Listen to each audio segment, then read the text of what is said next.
evening. We are very close to the end of this series. My guess would be today and next Tuesday, and we should be done. Bezrat Hashem.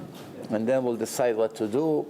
If we stay here, if we move a place, if we start a different series, we start every week a different topic, we'll see. I'm a little tired today. I had a long night. I had a discussion with one of the main Breslev rabbis in the world that came to my house last night. It's 2 o'clock and we spoke until the morning. After the video that I made, and someone asked me a question about the Hasidut Breslev, and I answered certain things to that question, and someone cut it as usual and put it on YouTube and goes all over the world. So he wanted to clarify some of the points about some of the things. We had a discussion, he recorded it, he posted it already to his friends on the email and Facebook. Eventually we'll get to you, you know, these things roll around. A very nice person, you know, Yerei Shamayim, Hasid Breslev, but some issues we agreed on, some issues we have a big disagreements on. The major issues that it's still staying. He gave his answers. He came down to the bottom line that he admitted that it's a very unique Hasidut. It's not like any other Hasidut. It has a completely different way. It's all based on Rabbi Nachman Breslev, different than anything else. It's all about what Rabbi Nachman say. They must go to Uman, to Rosh Hashanah. It's a very long process to explain the whole thing because it took about 3 hours, this conversation. But one thing, it was nice to see two Jews that has a debate about certain issues coming into the meeting as friends and leaving as friends. That's the best thing. You know, opinions in life, there's many different opinions. We start from Bet Shammai and Bet Hillel. Until then, everything was more or less clear. The Gemara say, after Bet Shammai and Bet Hillel, their Talmidim already started to have machlokot. Up to that time, everything was more or less black and white. After Bet Shammai and Bet Hillel, it started to become a little bit grayish. So not everything is clear, black and white. Different ways. The last 200 years, there was a very big rabbi in Europe, Rabbi Nachman Breslev. He wrote one major book, and then which was written by his Talmid, Rabbi Natan. Then they had another, Chaye Moharan, which is the second book. Some of the things over there I spoke about.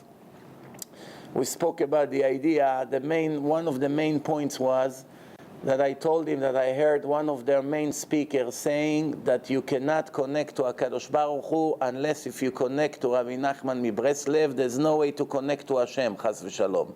Saying it clearly in front of a large audience. And he said to all the Baalei Tshuva over there, if you don't connect to the Tzaddik, to him, you can't connect to Hashem. And I told Rav Mota Frank yesterday, I said to him, tell me what's the difference between this and Christianity. Do you see any difference here? What's the difference? JC he also knew a lot of Torah. If he ever existed, JC, if he ever existed, he was learning within the time of the Tanaim. He knew a lot of Torah. It's not that he didn't know. So if he existed, you know, his followers say you have to connect to him. He's the Son of God or whatever. He's the Mashiach or he's a special. Everyone followed him, whatever. What's the difference to say to people, none of your chuva will help you unless if you connect through him. So he said that it wasn't the intention. It meant the speaker, he was trying to explain that the speaker meant to all the tzaddikim, not necessarily to him. I said, but that's not what he said over there. The entire conversation was to him, dafka to him, mainly to him, not to anyone else. To him, all the time was all around him. So he agreed with me on that part, that it's not to him, it's to all the tzaddikim. I still disagree with him. You can connect to HaKadosh Baruch Hu without connecting to the tzaddikim. There's obligation to respect the tzaddikim. There's obligation to listen to their Torah advice and to personal advice and all the necessary honor and respect that we have to give to the tzaddikim and to the Talmidei Chachamim. We all know what it is. We know. We know what kavod you have to give to someone that is a tzaddik and talmid chacham. But to say that you cannot connect to Hashem unless if you connect to your rabbi, even if your rabbi is Gdol Ador, that's against the 13th principle of Judaism. We disagreed on that part. He agreed that it has to be with all tzaddikim. I say to him that the speaker did not agree with you. He said something else. He said either he made a mistake or it was a misunderstanding. Maybe it was a moment of joy that he forgot his head for a minute, whatever. He was puzzled himself. He didn't know how to explain such thing. However, there's other things. I told him, how do you leave a diamond and you go search for gold when you have a diamond in your hand?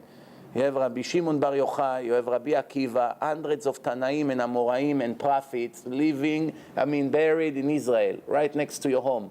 All you have to do is to walk 5 minutes and 10 minutes or to drive 10 minutes, and you have the greatest people in history buried in Eretz Israel. Why will you leave all of them if you already wants to go to a grave of a righteous person and pray there? Why would you leave all of that and go all the way to Ukraine, which is a country, I don't have to tell you what's going on over there, for a righteous person who lived 200 years ago? No matter, I told him, even if it was the biggest chacham in the last 500 years, the biggest, out of thousands of big chachamim, it still does not justify to leave Rabbi Akiva, Mechayeh Metim, and Rabbi Shimon Bar Yochai, the Kotev HaZohar, that these people, and all the Nevi'im, prophets that spoke to HaKadosh Baruch Hu, with all due respect, the biggest rabbis in the world, they don't speak to HaKadosh Baruch Hu. Maybe they have Ruach HaKodesh here and there, but they're not prophets. There's no Nevuah for 2,000 years. You compare a prophet to a rabbi of the last 200 years. You leave the prophet and you go to a rabbi that lives in the last 200 years. Where is your head? So his answer was that they didn't ask to come to the grave. And he ordered everyone to come to his grave. That's why all his followers, this is their masoret, the tradition, they must listen to the rabbis. He said, Rabbi Shimon Bar Yochai didn't say everyone must come every year to my grave. Then I asked him one more question. I told him, how do you say to all these people that if they're going to go to Peos over here, that he promised he's going to take them out of hell because they have Peot? I said, how do you promise such a thing? It's against the Torah. Someone will be Mechalel Shabbat, will be a drug dealer, will be a crook, will be a thief, will be everything you can think of. Now, because he has 2 nice peot over here that is free of charge, he's going to pull him out of the Gehenom. Is the new HaKadosh Baruch Hu? What is this? There's no Judaism, no Torah. What's going on over here? So he clarified to me something I didn't know. He said to me, that's a misunderstanding. All the speakers who say it are wrong. The real quote over there, in the name of Rabbi Nachman Breslev, I will pull you out of Gehenom even if everything I will have to do in one condition. The most important thing they left out, that you're going to do full chuva and never repeat the sins. Even this, it's incorrect. Nobody has the power to pull anybody from Gehenom, no matter how big he is, right? So obviously, rabbis are rabbis, prophets are prophets. The boss is only Hashem. The rabbi can beg Hashem, he can pray, he can bless, he can cry day and night, and Hashem usually listens to the tzaddikim. But nobody can promise, don't worry, I'm going to get you out of your place if you did something, wrong. If you do chuva, you don't need a rabbi. Your chuva will save you. If a person does real chuva, with or without his rabbi that tried to save him, he's going to get saved himself, because Hashem gave the power of the chuva. There's some other issues. I say to him that from the book of Likutei Moharan, it's proven that you're not allowed to go to Uman on Rosh Hashanah. Because the last page of the book, it says that Rabbi Natan, that wrote the book, in the name of his rabbi, Rabbi Nachman, said that everyone, he says like this, I had a special Torah that all the people gathered in Rosh Hashanah with the tzaddik. Rosh Hashanah is the head, and the tzaddik is the head, and it's the head of the year, and everybody like 3 different heads, and it gathers together. ולא זכיתי לקבלה מידו. And in the end, he passed away, and he did not give me his information about this Torah. It says clearly in the Likutei Moharan. Then he showed me in another book, it's called Chayei Moharan.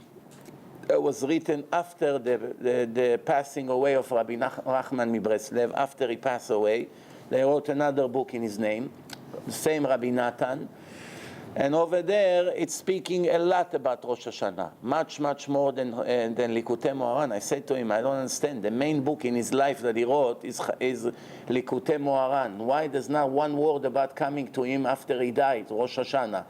Everything he spoke in Likutei Moharan is clearly, he agreed with me 100%, only while he was alive.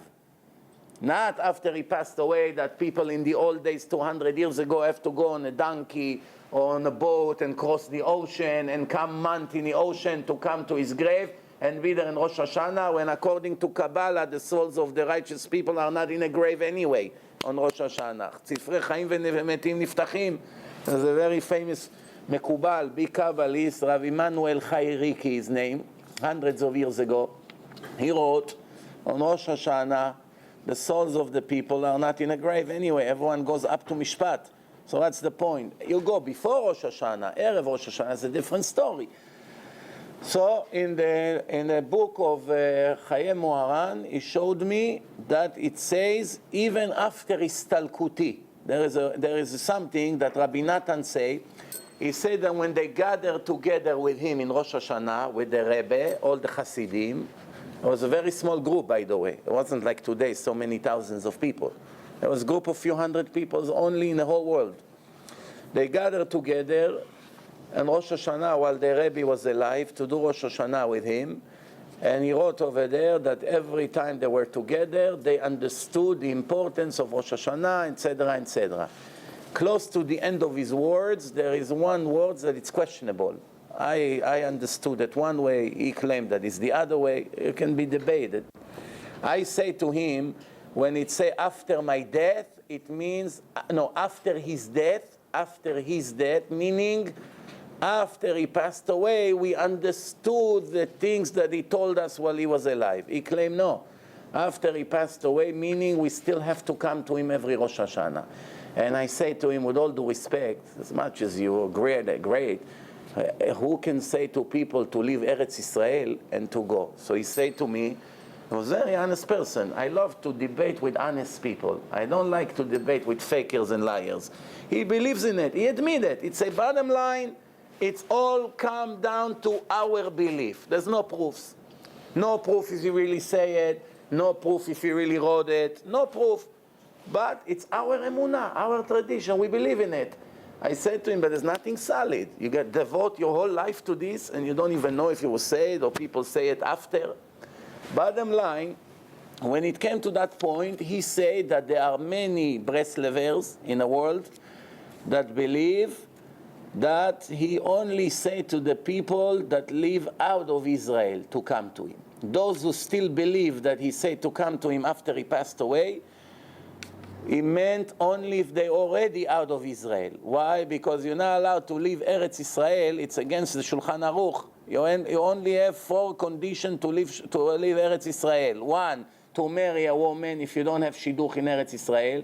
2, to save a Jew from prison of the Goyim. 3 is to learn Torah in higher quality. If your rabbi in Israel is not in the greatest quality like someone overseas, you're allowed to go to yeshiva overseas, out of Israel. And some say, not everyone agree, if you're stuck with merchandise, you're allowed to sell your merchandise. Limkor schorato, to sell the merchandise that you don't have customers in Israel, so you can go and sell it out of Israel. That's the only 4 conditions, but not to go to graves of tzaddikim. So he told me, there is one rabbi, Rav Chizki Amedini, it's the name, if you remember, I once told you a story about him, that the Arab woman made a story that he fooled around with her, and they throw him out of the yeshiva, and he had to go to a different town to hide. It was all a fake story.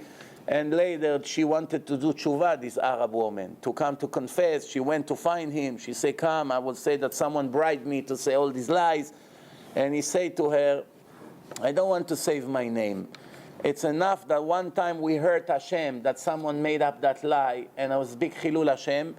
If I'm gonna come clean, and you're gonna point at the liar that bribed you to say the story against me, if you're gonna point at him, then it's gonna be another massive chilul Hashem of a month or 2 months that everyone will talk about it. I'd rather be isolated here than to come and clear my name. It's better my name will not be clear, that as long as there's not gonna be the same chilul Hashem. And then he wrote that until that moment in his life, it was nothing special. It was just someone who learns Torah, like many thousands. From the minute he gave up his honor, and in order to prevent Chilul Hashem, Hashem opened up his head, and from that moment on, everything he ever learned, quickly, he got it right away, with no resistance, no difficulties. And he became one of the biggest rabbis ever. Rav Chizkiah Medini, his nickname is based on his book, Sdeh Chemed. Sdeh Chemed, like a beautiful field of Torah. So he said that the Sdeh Chemed wrote somewhere that if you go out of Israel to go to a grave of a big tzaddik, it's permitted. So I say to him, even if the Sdeh Chemed say it, why do we have Shulchan Aruch for? That everyone would say it. Otherwise, Rav Ovadia Yosef was screaming very, very much against all the rabbis who came after the Shulchan Aruch of Rabbi Yosef Karo and continued to contradict it. They say, what was the purpose of writing Shulchan Aruch? To stop with all the disagreements and the argument, not to continue as usual. So what's the point of writing it? 200 chief rabbis of the world agreed that Rabbi Yosef Karo would write the Jewish book of law based on our Talmud and based on the Rishonim. And to write it, that finally will put an end to all the arguments about what's right, what's wrong, what's allowed, what's not allowed. The Ashkenazim had a chief rabbi, Rav Moshe Isserlich, the Rama. Everyone knows him as the Rama. It's an abbreviation of his name. He had to add all the Ashkenaz tradition. Why? Because Rabbi Yosef Karo was not Ashkenazi, he was Sfaradi.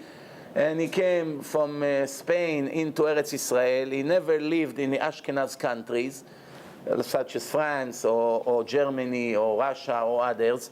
And therefore, when he came to Israel, he was only aware of Sephardi customs. He didn't know what they do in France, because remember, there's no internet, no telephone that you can call somebody and tell him, hey, what are you doing there in Berlin? What are you doing over there in Lithuania? What are you doing over there in, there was no telephone.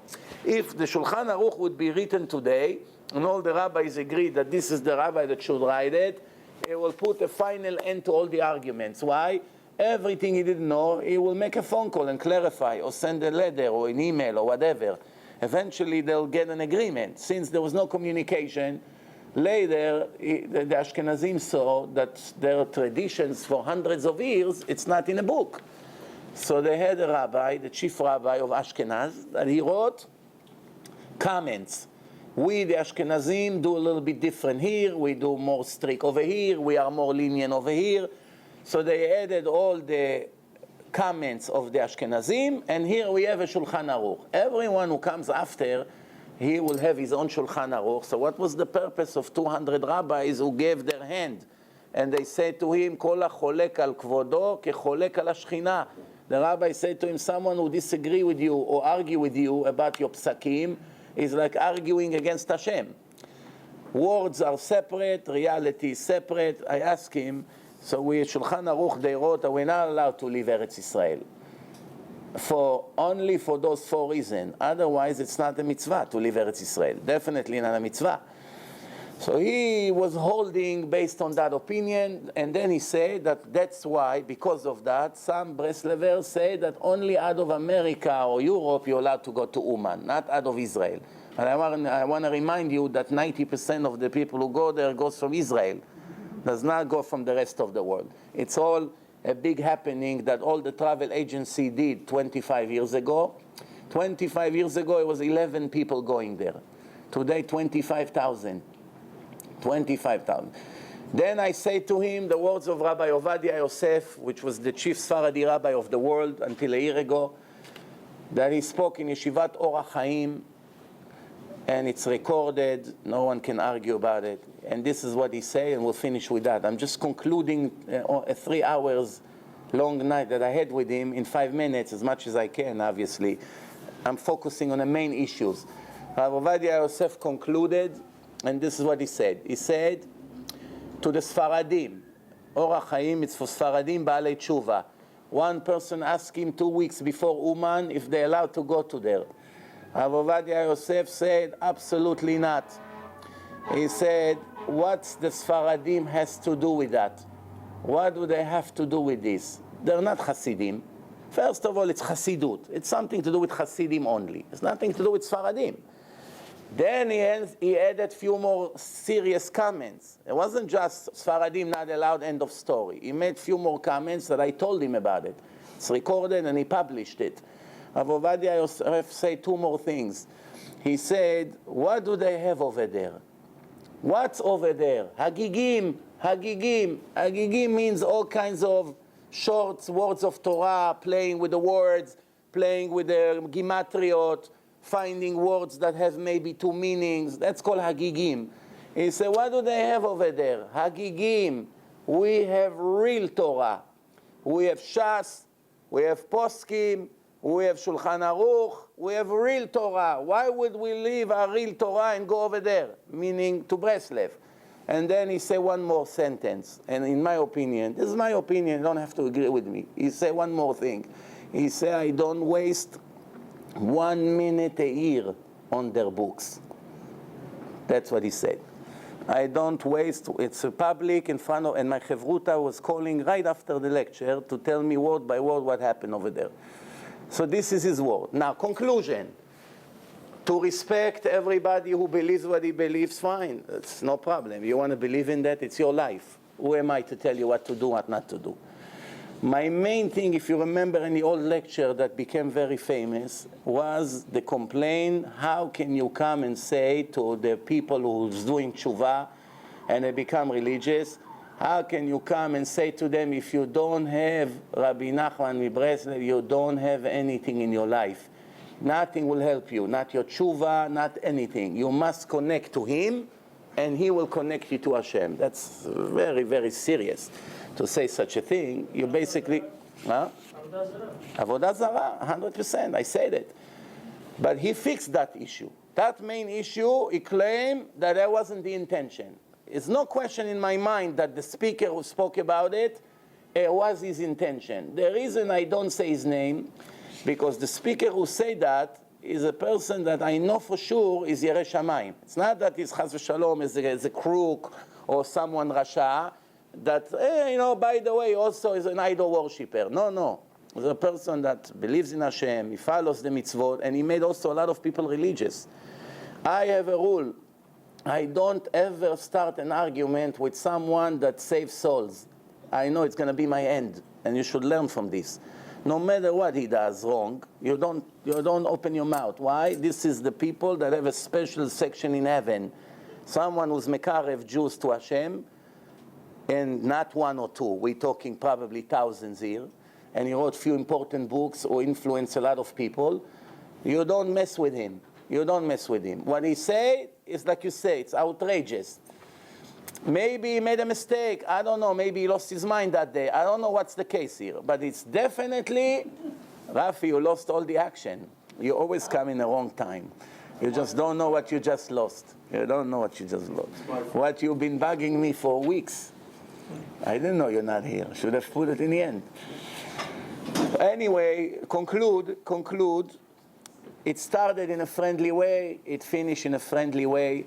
It's a legitimate argument, what's the truth. My conclusion, after dealing with one of their main rabbis in the world, he told me few interesting things that I wasn't aware of, but the main 3 principles that we were talking about remain. He did not, in my opinion, did not give me sufficient answers that I can come and say, you know what, we can live with that. It's still a conclusion, especially for the Sfaradim, there's no question about it. The Sfaradim should not leave Eretz Israel and leave their wives at home and go to Russia, to Ukraine over there and spend there a few days. There's no need for that. You want to go to Kivrot Tzadikim, Go to Rabbi Shimon Bar Yochai, go to Rabbi Akiva, go to the Ari HaKadosh. There's plenty of legendary big tzaddikim, holy ones. They are right next to your home. No reason whatsoever to leave them and go to someone else. Especially based on his claim, it's all the tzaddikim in Rosh Hashanah. Based on his claim, it's not only him. It's based on Rosh Hashanah, there's inyan to be with the tzaddikim. You be inyan with the tzaddikim, you go to your rabbi, the tzaddik. No problem. You want to spend Rosh Hashanah with him, fine. You pray with him in yeshiva. That's so more or less the conclusion. I hope I did not forget anything. Let's move on. Like I told you, we're almost finishing the series. My estimate today and next Tuesday will be done. I hope I'm right. Let's see. So, if you remember, last week we started to talk about a little bit some of the things, if it's allowed in Shabbat.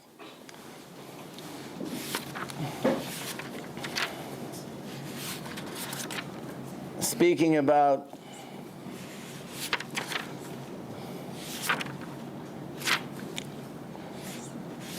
different topics that we spoke about last week, and today we're gonna continue from where we stopped. I'm just trying to remember what was the last subject we talked about. Okay, so we ask if we're allowed to make brachot in certain places that they smell or there's bad things over there. We spoke about that. Also, we continue from where we left. Are we allowed someone to say bracha over the phone for us? Let's say a person came out of the bathroom and he forgot that if he say the bracha or not. He doesn't remember. We spoke a lot about blessing last week. The entire shiur was about brachot. Someone came out of the bathroom, 20 minutes later, he's thinking to himself, did I make a blessing or no? I don't remember, especially in the office, phone calls, pressure. He doesn't remember. What's the law? If you're not sure if you made a blessing or not, you're not allowed to repeat. Maybe you did. You're not allowed to say the same blessing twice. So better not to say than to say twice. That's the rule. With one exception to the rule. What's the exception to the rule? Birkat Hamazon. Birkat Hamazon, blessing, benching of the food, blessing of the food, it's mitzvah min Torah, the Oraita. Therefore, since you have a safek, a doubt with mitzvah that is obligated directly from the Torah, you don't take risk. You must repeat it in case you did not do it. But all the rabbinical laws, when you have a doubt, better not to repeat twice than better not to repeat twice. That's the bottom line, the conclusion. However, some says that there's one more exception to the rule. If you don't remember in the morning, if you say Birkot Torah, you also have to repeat. Halacha, safek brachot leakel. We don't repeat. So what's the solution? When a person is not sure if he made the bracha or not, and he can't go to sleep knowing he may not say bracha. There are people that get very anxious. Did I say? Did I not say? I must say. I cannot go without saying. So the solution is, when someone else comes out of the bathroom, you say, when you make a bracha, have me in mind. Or you come to shul in the morning, especially by the Ashkenazim, because they make the Birkot HaShachar in a shul. Sfaradim do it at home before they get to shul. All Sfaradim shuls that make it? All Sfaradim in the world do it at home. So the Ashkenazim do it, the Shliach Tzibur start the morning, the Tfilah, with Birkot HaShachar. Even people that say that already, they answer Amen for his brachot. So you ask him, have me in mind. I don't remember if I say Birkot HaTorah or not. Also, the order of the blessing of the morning is different between Ashkenazim and Sfaradim. The Ashkenazim start with Birkot HaTorah, Sfaradim finish with Birkot HaTorah. So there's some difference on the orders and very, very minor changes on the text of every bracha, on some of the brachot. Minor changes, more or less, in the end it's the same. So if now someone on a phone, you say, I don't remember if I said, you say, wait for me 1 minute, I have to go to the bathroom. Oh, I'm not sure if I say the bracha. When you say the bracha, let me answer Amen on the phone. Is it okay or no? Or if someone just make a bracha on a phone, can you answer Amen or no? Yeah.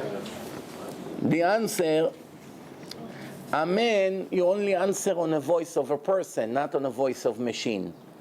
On a phone, it's not a voice of a person. When a person speaks, Oh, wow. That's when you wake up in the morning? 9, 10, very nice.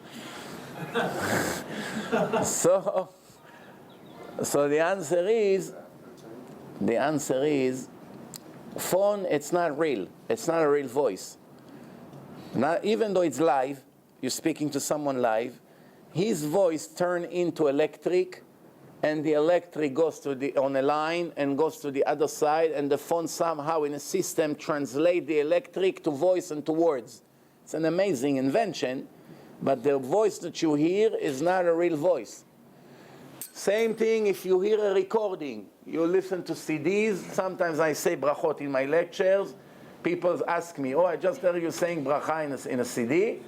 Do I have to say amen or not? The answer is no. It's not live. It's a machine. It's not. No one speaks right now. You understand? Phone is live. There is a question about microphone. Microphone, since it's also a machine. The microphone, it takes your voice, it goes into a system, and comes out of the speaker in a much louder voice. You don't really hear the voice of the person. You hear it from a speaker that it's 100 yards away. So the question is, are you allowed to answer amen on a microphone? The answer, if you hear a little bit from the speaker, even not so clear, but you hear his voice, which means he's standing right there, speaking in a microphone, but I hear, even if you shut the microphone, I'll still hear him a little bit. Then I answer amen. If I don't hear him at all, I'm here on the other side of the park, he's over there singing in a microphone, you don't answer. Why? Because it's not live, you don't know who's speaking, this is it. Now, someone that sees the President of the United States, we have a rule that when we see a king, we have to make a bracha asher natan mikvodo lebasar vadam. Bless you, God, that shared with your honor to human being.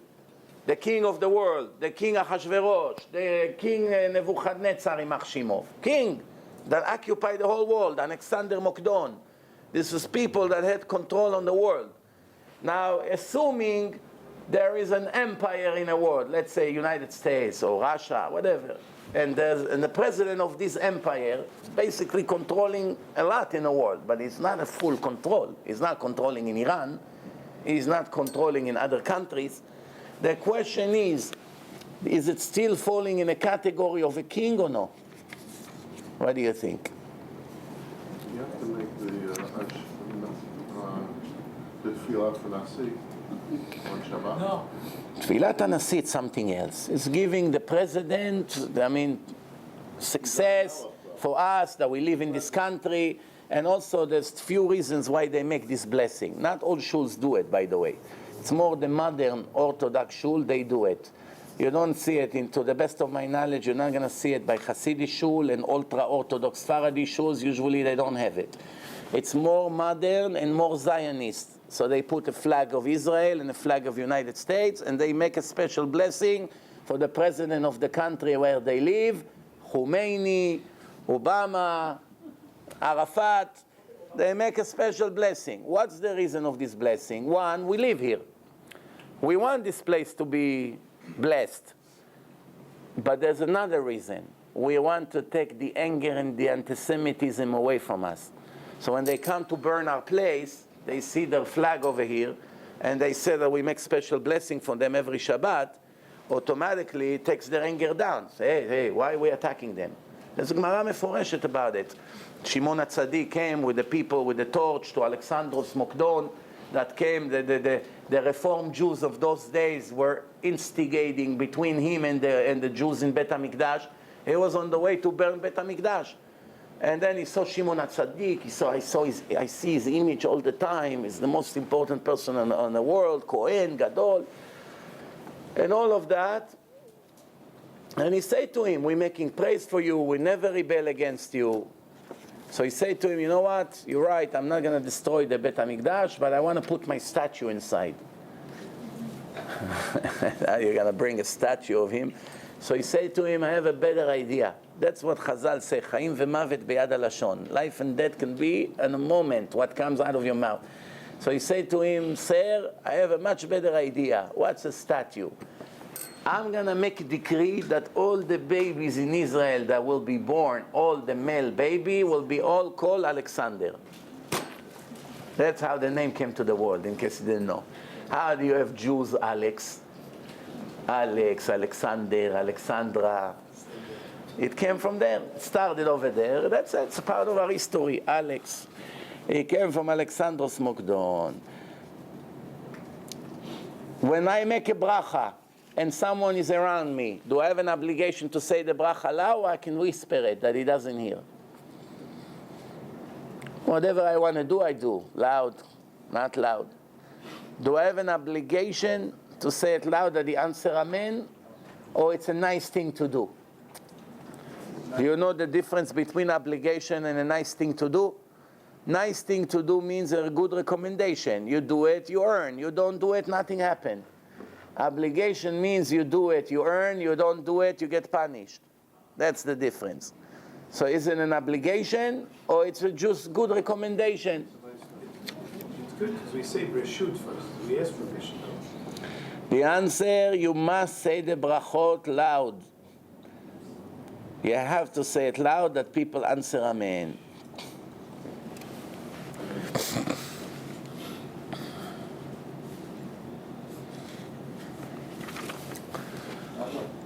Next thing, why do we say bless you when someone sneezes? Or in Hebrew, lavriyut? The answer, the Gemara say, a person was walking on the street, sneeze and fall and die right away. That was a sign of death, that's it.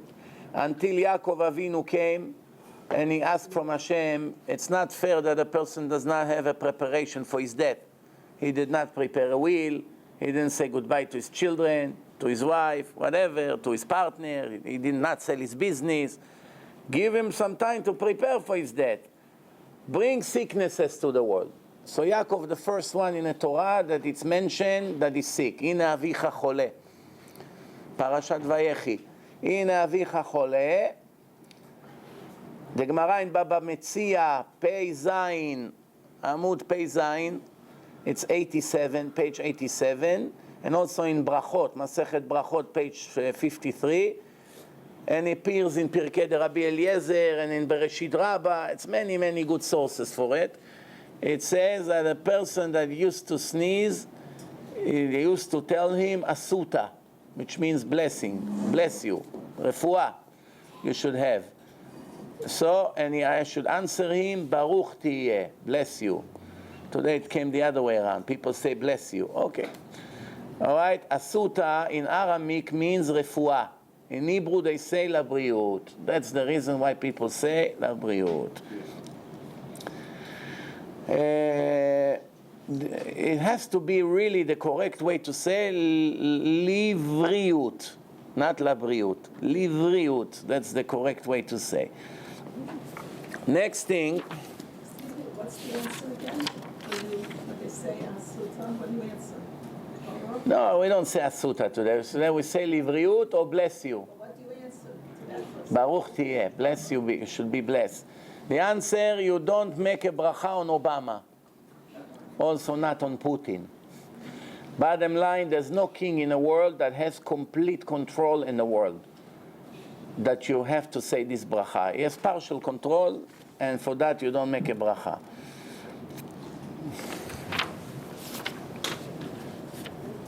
Woman that light candle of Shabbos, can she pray mincha after that? Oh. By accepting, thank you, by lighting Shabbos candle, does a woman accept Shabbat? Or she still have 18 minutes after to do whatever she wants for Shabbat? The answer, there is a very common mistake in the world for some reason. That women think that by lighting candles, Shabbat starts for them. That's incorrect. The women has to make one time a year condition, once a year, that by lighting candles, I do not accept Shabbat. I still have 18 more minutes, because remember, candle lighting is 18 minutes before sunset. Shabbat officially starts sunset. Sunset could be now, let's say 5 o'clock, 18 minutes before, that's candle lighting. That means it's still light outside, and still there's 18 minutes to go places. Maybe you want to drive to shul. It's no problem. What does man do? Man that is single, he lights candle and he goes to shul. He goes with a car. It's no problem. Same thing women. But if the woman already has it like a routine, and whenever, all her life, she lights candle, and then after that, she doesn't do anything. No more lights, no more telephone, no more nothing. She doesn't touch the oven. She needs atarat nedarim. She has to do canceling of the vow. It takes 5-10 minutes in a siddur with 3 men. He has to see it. She reads a part, they answer. She reads again, they answer. You have it usually in a Rosh Hashanah siddur or in a slichot. You have the text over there in a siddurim. She does it once, and from now on, all her life, she still have 18 minutes after candle lighting. These 18 minutes sometimes can be critical. It's enough that she forgot one thing, the husband already went to shul, no one is at home, the guests are on the way, what a disaster, she didn't turn the air condition, or she didn't put the heat for them, or things like that can cause people to suffer the whole Shabbat, because for her, it's already Shabbat. So better to have the extra time. That's my suggestion. You don't have to take it, but it's as long as you know that it's permitted, that Shabbat, you're not accepting Shabbat by lighting the candles, and if you're already doing it as a neder, as routine, you have a way out of it. So obviously you can pray mincha after, but better of course that a woman would pray mincha before, not in the last 18 minutes, now she has time to mincha. In case she forgot, that's the question. Yeah? Quick question. It's hard to believe that somebody gives to punishment not to make it brought out loud. Generally, I'm saying you don't get punished for not doing it not say it. If you don't want to do it this way, you don't get punished for it. You only get First of all the brachot is the Rabbanan. It's not a mitzvah aseh, but it's a positive mitzvah de Rabbanan. It's aseh de Rabbanan. If you don't make it bracha, you get punished. It's if you shev al taseh, fine. You didn't do anything. You don't get anything. But here it's an obligation to say the bracha. Do you know how? Did you learn Masechet Brachot? So you know that the amen, it's a very big thing. Amen chatufa, amen ktufa. There's all kinds of amenim. Even on the amen, not saying it correctly, a person get punishment. Yes, punishments is not a word to be ashamed of. Today, the Satan is brilliant. He made this generation so politically correct that no one has the guts to even say the word punishment. If you don't believe me, I'm going now to Los Angeles this Shabbat, and I'm going to speak in a Shabbaton, and I already had instruction what to say, what not to say. Throw the instructions out. You understand? You understand what's going on in this world? Why? Maybe you offend the feeling of the sinners. Why Hashem didn't care to write it in the Torah? He didn't care so much about the feelings of the sinners. I don't see that Hashem was politically correct. He wrote very serious punishments in the Torah. Why Hashem did not hide it? He could have hid it.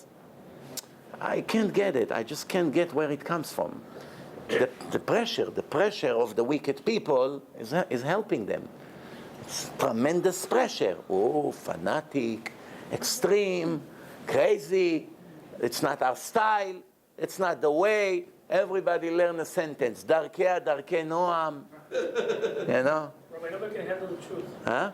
Nobody can handle Nobody can handle the truth. Not nobody, almost nobody, to be precise. Saying it broke out loud, you mezake somebody. Mezake. But not be mezake, it's not unveiled. Not being mezake, it's not an avera, depend who you ask.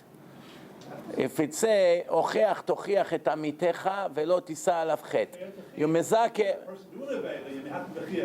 But he cannot be mezake a person to do it with an omen. So why is that an avela? No, because it's an obligation. It's an obligation. Obligation. It's an obligation. Well, I have news for you. There's a rabbi, alav shalom, he never made a bracha if there's not one person at least next to him to say amen. He would look for someone. Come 1 second, I want to say bracha. Never. This was for him a way of life. Could be it was a machmir. Well, You know the guy's not going to I only know one thing. There's a simple rule. If it's chumrah, it's not an obligation. If it's chiyuv, if it's an obligation to say the bracha loud, why it's an obligation? We say it's a good, tov lomar ta bracha bekol ram. That's what they would write. They wouldn't write chayav. Well, the kavanah, if you say that now, you have a kavanah. There's no key to say bracha loud. Do you think that if a person say the bracha loud or not so loud, it change the intention? Yeah, you have more kavanah. Why? A person, when he prays Shmona Esrei, he say everything whispering so much, and he has the best kavana than when he pray loud. Kavana, the highest kavana is when you pray Shmona Esrei and you whisper it. Nobody hears. That's the highest kavana, at least by me, that's how it is. Silence, quiet, and I'm focusing on every word. Okay, look. You don't have to accept it. Bottom line, it's very, very good to do brachot that people hear. Let's agree on that. Let's move on. Let's move on to some more critical issues. Women singing. Women singing. Today Michael showed me a woman, Baalat Tshuva, American from Texas, who made Aliyah to Israel. And her parents followed her. Her parents not Orthodox, not religious, but she made Tshuva and she married somebody religious, Orthodox. And she was a professional singer. And she had been married. And all of a sudden, she went to the television shows. What's the name of those shows that everyone tried to prove that it... American Idol. So she came to... In Israel, they copy everything from here. So she came on a television show, and she comes with her tichel, everything, very tzanua, and all this, the secular judges over there, they say, what brought you to the show? So she said, for 10 years I did not sing. Why? Kol be'isha erva. It's against the halacha. So they asked her, so why did you come now? She said, because I'm in a divorce process. Which means I'm not a follower of Hashem, I'm a follower of my ex-husband. He was my boss. When he was married to me, I couldn't make sins. Now when I'm getting divorced, I can do whatever I want. You understand the Chilul Hashem? And why did she get divorced? She has 4 kids and a husband. She's leaving them because she wants to be a singer. Do you understand? Do you understand what's going on in our world today? Someone will give up 4 children in a family and break it because they have a dream to show off on television that they have a nice voice. She'll get laryngitis. Hashem Yerachem. Tov, let's move on. Let's move on. Shh.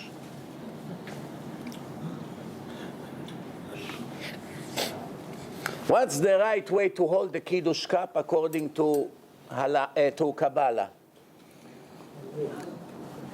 Kabbalah. The answers, 5 fingers from the bottom, holding it from the bottom. The Shla Kadosh, that's what he wrote. In the right hand, it's Ve'otav Zkufim around the glass. What someone who doesn't follow Kabbalah wants to just do Kiddush, doesn't want to be too mystical. What? How does he do? As usual. You can hold it as usual, like this, any way on the right hand. The challahs of Shabbos, do they have to be the same size, or one can be very big, one can be a little tiny roll? Is it disrespect that one will be good, the one from Winning For, and the other one will be a little roll? The man that fell on Friday fell double, same size, no? Not one size for Friday and for Shabbat a little tiny thing. Nobody ever thought of it.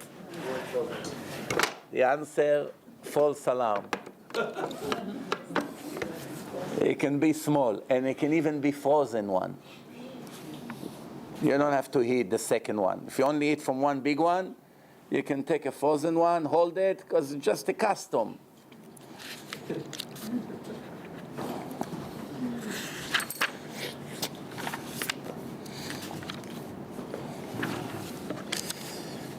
Last week, if you remember, we spoke about the dollar and the coin that I got from the Lubavitcher Rabbi, maybe, I don't know, almost 30 years ago.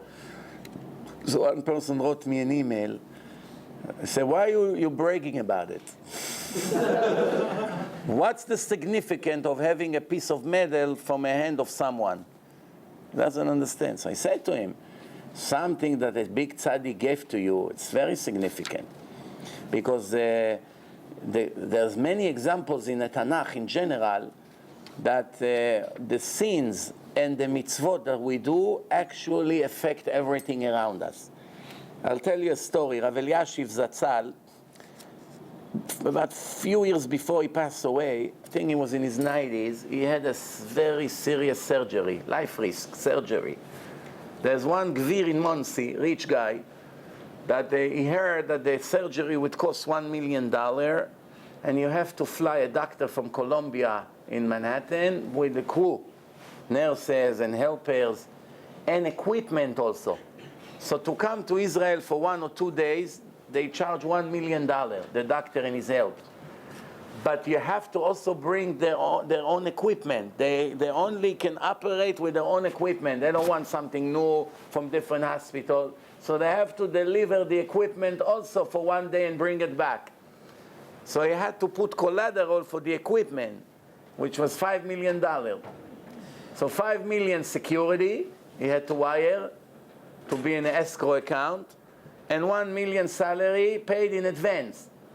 And these doctors came to Israel, and they did the operation, and Baruch Hashem, the life of Rav Eliashiv was saved for a few more years. So after the surgery, Rav Eliashiv called him to tell him a special thank you. So Rav Eliashiv told him, what can I give you that you probably don't have? Baruch Hashem, you're a rich man. What am I going to give you? I'll give you a check. What am I going to give you? Hand check. There's anything I can do for you? So he told him, just give me your yarmulke, your kippah.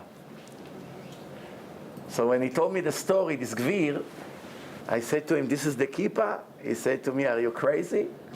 I only put it on Shabbat and on holidays. Right? The kippah of the greatest brain in the whole world. 7.5 billion people, the holiest and the greatest brain in the world. He gave him the kippah that was for years on his head. Even laundry is afraid to do to that kippah. You still have the smell of the head of Rav Eliashiv. Right? Who wants to give up such a thing?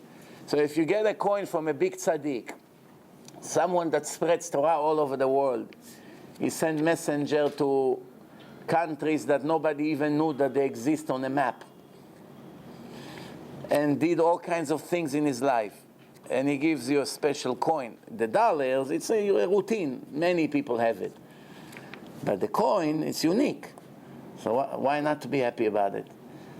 So the idea is, even if somebody takes a person that was a big rabbi and makes him into an idol, it doesn't make the rabbi not right or not holy. What is it his fault that there are fools in the world? Is that his fault? He can only be up there in heaven and say, Hashem Yirachem, I'm very sorry that's what happened. These people upsets me very much. Of course, when he sees the Olam HaEmet, that people worship him instead of Hashem, of course it kills him. There's no question about it. And that's why these people, if they already begin to think one day, they will know that it's time to stop with this nonsense and focus on a real God and not on holy people. People can be holy, but they are people. And that's why Hashem did not want anyone to know where Moshe Rabbeinu is buried and where Yaakov Avinu is buried. Yaakov didn't want to be buried in Yaakov didn't want to be buried in Mitzrayim because he knew the Egyptian will make him an idol. So he made Yosef swear that he takes him out of Mitzrayim to Me'arat HaMachpelah. And Moshe, Hashem hid his grave. No one knows where he is buried. Why? Imagine if people would know where the grave of Moses. Imagine what would happen there. 2 million people a day would come there from all over the world. Muslims, Christians, other curious people, and Jews, non-stop. There will be a World War III around the grave. The Arabs would say it belongs to them. It's Musa. As usual, everything belongs to them. And Christian would say, well, excuse me, we also adore Moses. And the Jews would come and say, what do you mean Moses? It's Moshe. You don't know how to speak. All day delegation, international law. Who has, in Marat HaMachpelah, the Arabs don't let the Jews pray there. They shoot, they attack. Only the brave Jews go there. Many Jews are afraid to even walk nearby. It's very dangerous, those areas. All right, let's move on. If my dog or my cat is suffering on Shabbat, I don't have one. Relax. I just told Michael on the way here, I just saw a man here on the street, how in the freezing weather he takes his dog. I said, what a life. 2-3 times a day, you have to get dressed, summer, winter, snow, take him out, in and out. You came to the world to serve a dog. All your life. You cannot be at work, you have to worry, you have to call your sister. Hey, take the dog, I forgot. Get doctor, veterinary, this, you want to go away, you cannot leave the dog. Not to talk about some people pay thousands of dollars to buy them. It's a matter of taste, what do I know? Okay. So the question is, now you have a dog, and he has some kind of a suffering on Shabbat. Are you allowed to move muktzeh to save him from the suffering or no? Suffering of animal, what kind of sin is that in the Torah? Tzar ba'alei chaim. But that's if you torture them. If you torture the cat, you hold the cat from the tail and go like this, and throw him to the wall like some kids do. That's Isur D'Oraita, Tzar ba'alei chaim D'Oraita. But if I'm not torturing the dog or the cow, he's just sitting in a corner and crying because he suffered, I don't know what happened to him. He got hit by a car, I don't know, his leg is broken, I don't know. It's nothing to do with me. Am I allowed to move muktzeh? Moving muktzeh on Shabbat is a violation, rabbinical violation, the Rabbanan. So am I allowed to violate a rule from the Rabbanan to save the animal from suffering or no? You remove him from Hashem's care to your care. You have to take care of him. The answer, it's big arguments about this question. להלכה יש להקל. חזון איש אור החיים נ"ב ט"ז. That's the source. חזון איש.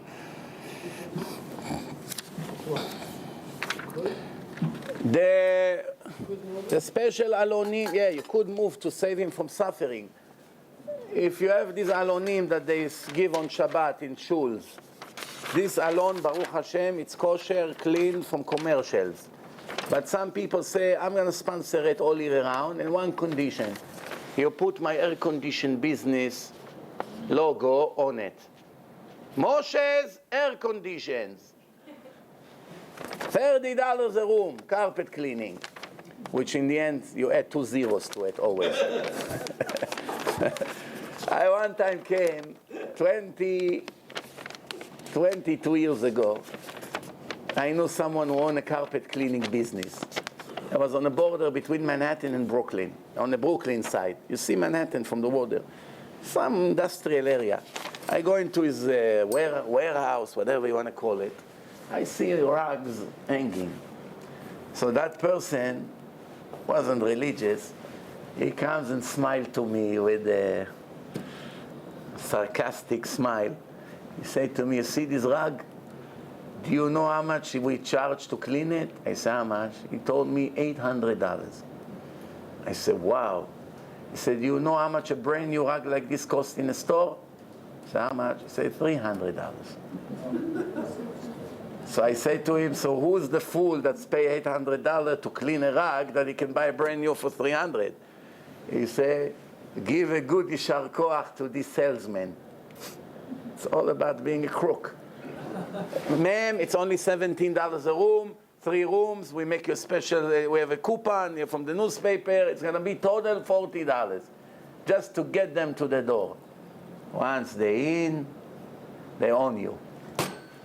Same thing moving companies. That's how much it's going to be. Once it's on the truck, there is this fee and special boxes and this, and since it's another state, it's extra 15%, and to load it, to take it from the truck, and oh, we didn't know it's in the 7th floor, we thought it's in the 2nd floor, he didn't say it, another 1,000, and you cannot get away with that, because they don't let you take your own furniture. Sir, if you're not paying right now, we're turning back to New York and we go. What do you mean? It took 3 days to get here. I don't care. I have a job to do. You're interfering in my schedule. Do you pay? Or we turn around and we leave. How do I know that? First of all, not everyone is like this. There's always here and there tzaddikim besdom. But how do I know that this is how it works? I used to have a student, Baal Tshuva, that used to be one of these crooks. So he told me what happened to him.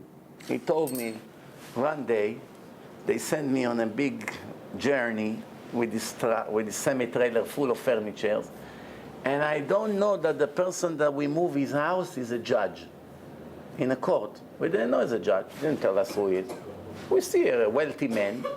We move his furniture. We arrive to his new mansion. When we arrived to the mansion, we told him there's an extra $7,000 here, besides whatever it was. What? Extra 7,000? Huh? Importing goods. Yeah. So he said, what's going on here? We agreed. I have a receipt. Everything is legit. That's the price. So I'm very sorry. Talk to the boss.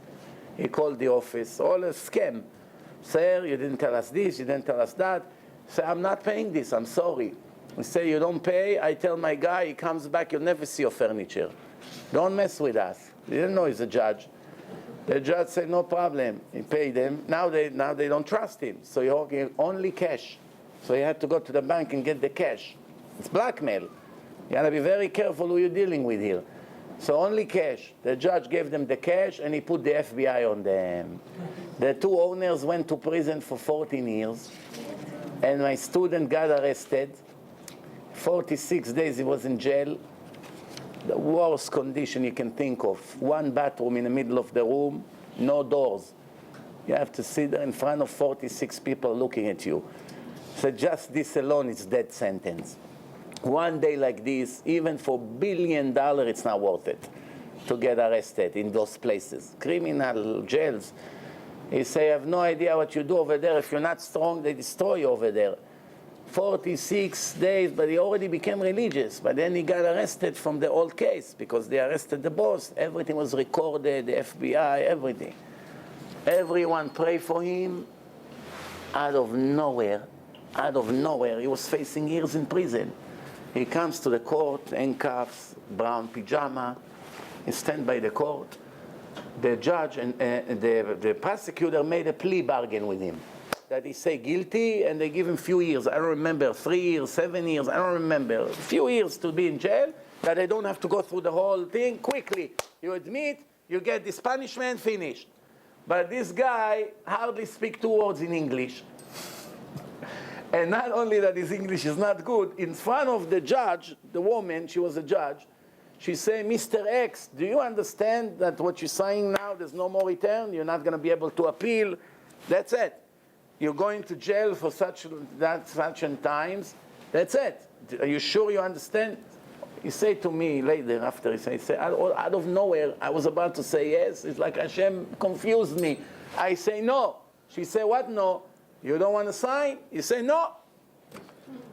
The judge started to scream at the prosecutor. What is this? So much waste of time. You're so unprofessional. I'm dismissing the case. Out of nowhere, something like this was unheard of. She got angry that they told her everything is this, he's going to admit 1, 2, 3 out of the jail. All of a sudden he said no. She said, I'm dismissing the case. They take him out. They tell him, you think you fooled us? You wait and see. You don't know who you're dealing with. We're calling now the immigration. The immigration. It's Friday afternoon, downtown Manhattan. Shabbat is around 6 something. 4 something is with handcuffs, sitting, waiting for immigration to come. He sat there. The trial finished around 2. They sit 1 hour, 2 hours, 3 hours. The immigration don't have enough people to come pick him up that day. The guy comes to him, he say, you got lucky. They have nobody to send. They open his handcuffs. The guy told him, I give you 60 seconds to take your stuff, your belt, everything, and leave. Before we change our mind, he ran outside to the downtown over there, Manhattan. He get a cab, doesn't have a penny. is with the jail clothes. What cab gets a prisoner with a brown pajama to get on a cab? How many miracles in 1 hour, in 3 hours? One, the judge all of a sudden started to scream. Second, immigration didn't show up. And he doesn't have money. He's thinking, where is the closest place I can go for Shabbat? Borough Park. He gave an address of someone here lives in Borough Park. He came to a house. Everyone is in shul already. He walks inside with a pajama. Hello, Mrs. Kachenfra. Well, what? Who releases you? Everyone was praying for you. He said, don't even ask. There's no time to explain. You have anything for me to wear? So she said to him, he's a very tall guy. She said to him, I can't believe it. Someone just gave us a suit. It's too big for anyone here. Even her husband is tall. It's still very big. She said, I think it's going to be your size. It was the suit. Perfect. Yeah, she gave him a tie, a shirt. He comes to shul, sits. Who would know in a shul this guy was facing 7 years in prison? So every time this guy cried to me about his financial situation, I said to him, don't forget, you still have to be in this bathroom and 46 Arabs looking at you.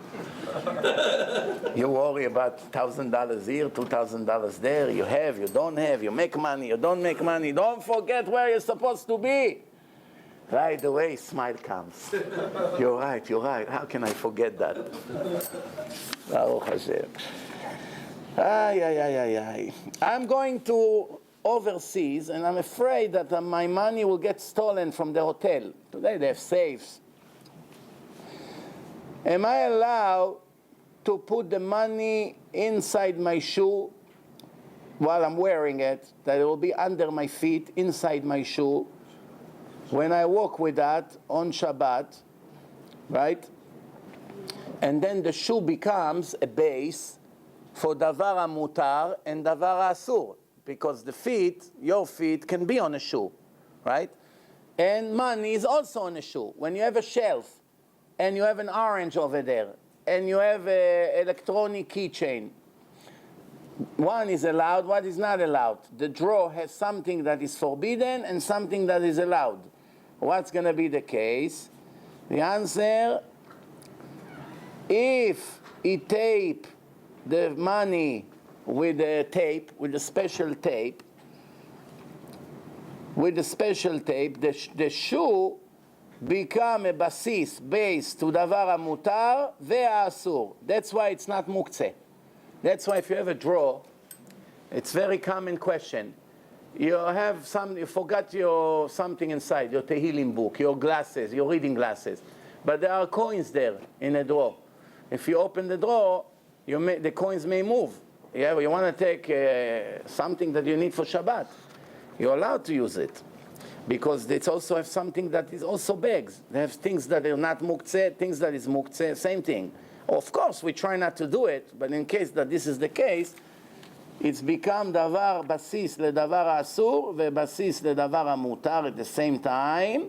But to begin with, if there's a way to shake the muktzeh out of it, if for instance on a bed, you have things that it's not muktzeh and things that it's muktzeh, what do? You kick it with your leg. You don't touch it with the hands.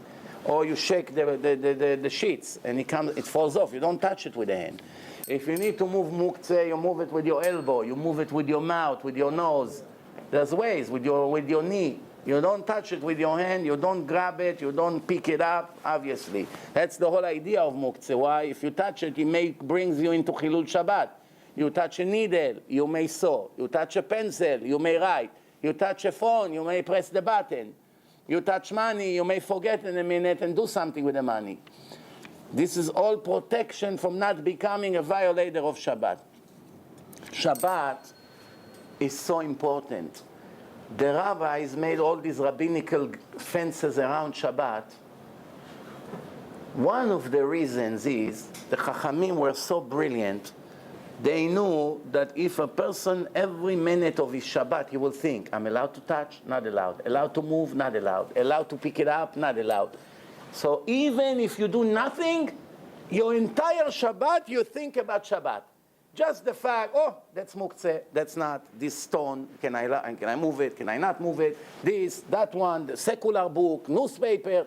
Constantly you're thinking, oh, Shabbat, allowed, not allowed. Pills, you eat something, the pills on the table, how will I move it? I push it, I pick it up, I make it fall in a bag.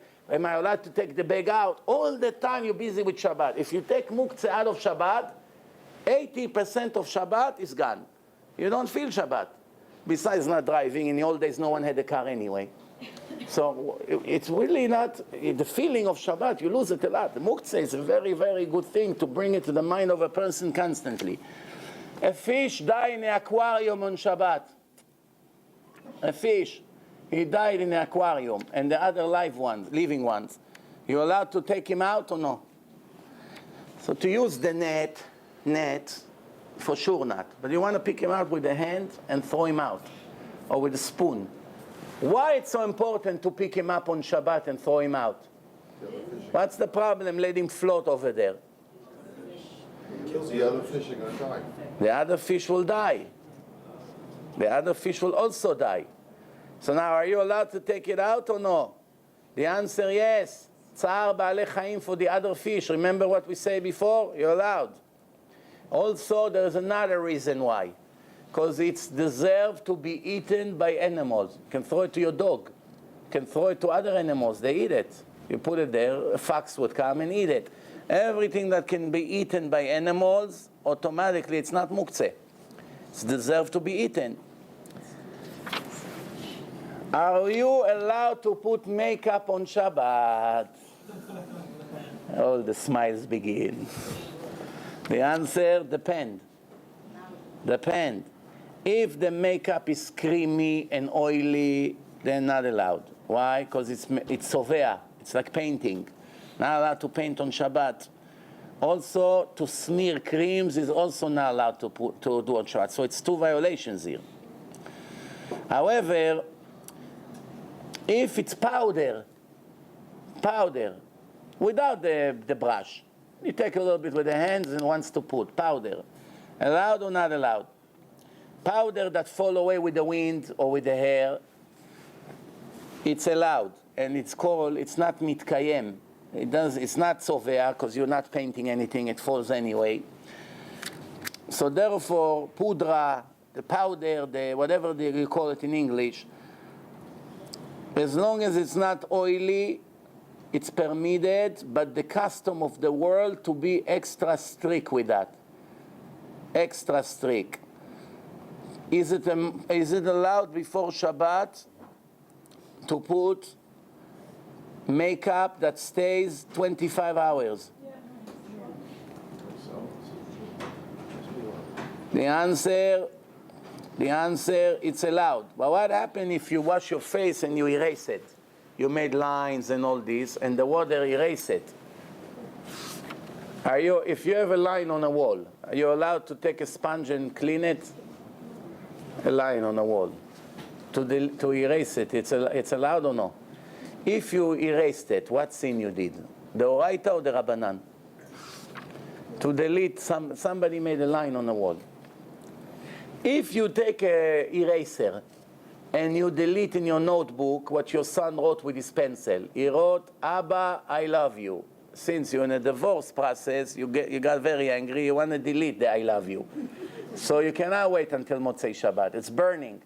So you want to delete it with the eraser. Erase it. Allowed or not allowed? Not allowed. But is it a sin, the Oraita or the Rabbanan? The answer is, if you erase in order for you to rewrite in the same place, it's the Oraita.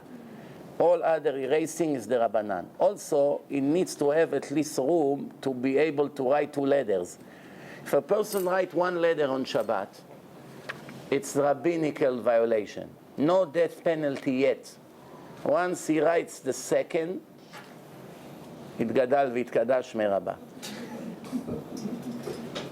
Violation of Shabbat. Taking that with one hand, your left and your right. Oh, now it's a question if you do it in a change. Some people, they have an emergency, they take a pen and they write with their mouth. That's not the Oraita. It's not karet and skila. Why? Because it has to be done in an original way that people used to do it. However, if it's a person that does not have hands, or his hands are paralyzed. So what these people do, they learn to write with their toes. I've seen once in my life pictures that people draw with their toes. Picasso has to get a lesson from them. That's how great they are. Unbelievable painting that they with their legs like this. They do it. They don't have hands. They're paralyzed. They did it with they got used to it. Once you get used to it, it's exactly like doing it. Someone like that, if he does it with his feet, it's Isur Deoraita, because for him that's the right way. So the idea is now, it's not that it's allowed. It's never allowed. It's just lowering the sin from Isur Deoraita with karet and skila to a rabbinical law. Wipes on Shabbat.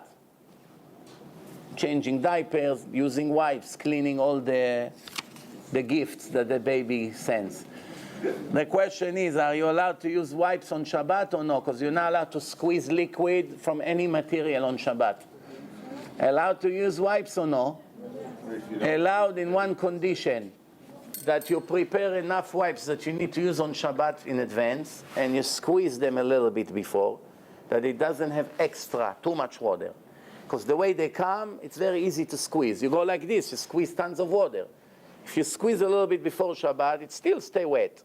But it cannot be squeezed. In order for you to squeeze, you need to press very hard. But when you take it out, a bunch from the box, you don't need to work very hard. As soon as you hold it a little bit tight, a drop or two falls down. You're not allowed to squeeze.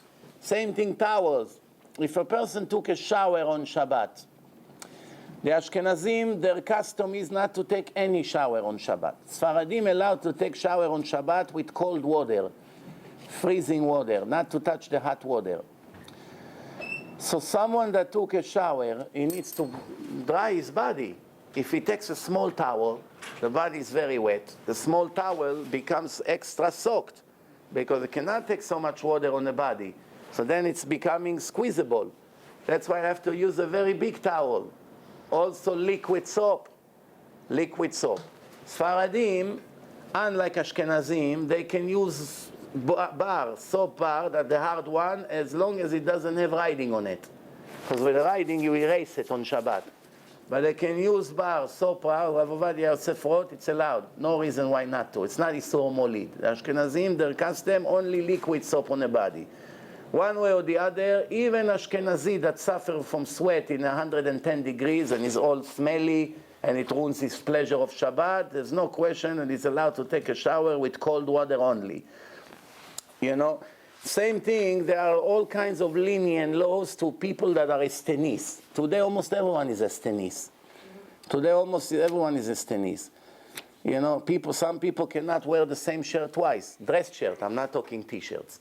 Dress shirt. You wore it today, tomorrow you must put it in the laundry. It's completely clean, ma. You can't wear it, that's it. Some people don't want to wear a suit twice in their life. Frank Sinatra was like this. He was bragging that he never wore a suit twice in his life. He wore it once and gave it away. Huh? Are we allowed to buy from a store that is open on Shabbat, that owns by a Jew? Goy owns it, he's allowed to open on Shabbat. Jew that opens on Shabbat is Mechalel Shabbat. You want to come to buy from him something on Monday. Allowed or not allowed? The answer, allowed, but very, very, very not recommended. Why? Why not recommended? Revenge? Not revenge. You mechazek him. You support him to stay in business, to continue to succeed, and now he's going to violate more Shabbatot. One day when this person passed away, first thing he's going to say, Hashem, if I could, I'll kill all my customers for shopping by me. Why? Because of them, I stayed in business. If they put me in isolation in Cherem, 2-3 weeks, I would close on Shabbat. Everybody would be happy. They come. 6 days enough to do business. They don't need 7 days. The problem is because he was staying open and more and more and more, that's what happened in the end.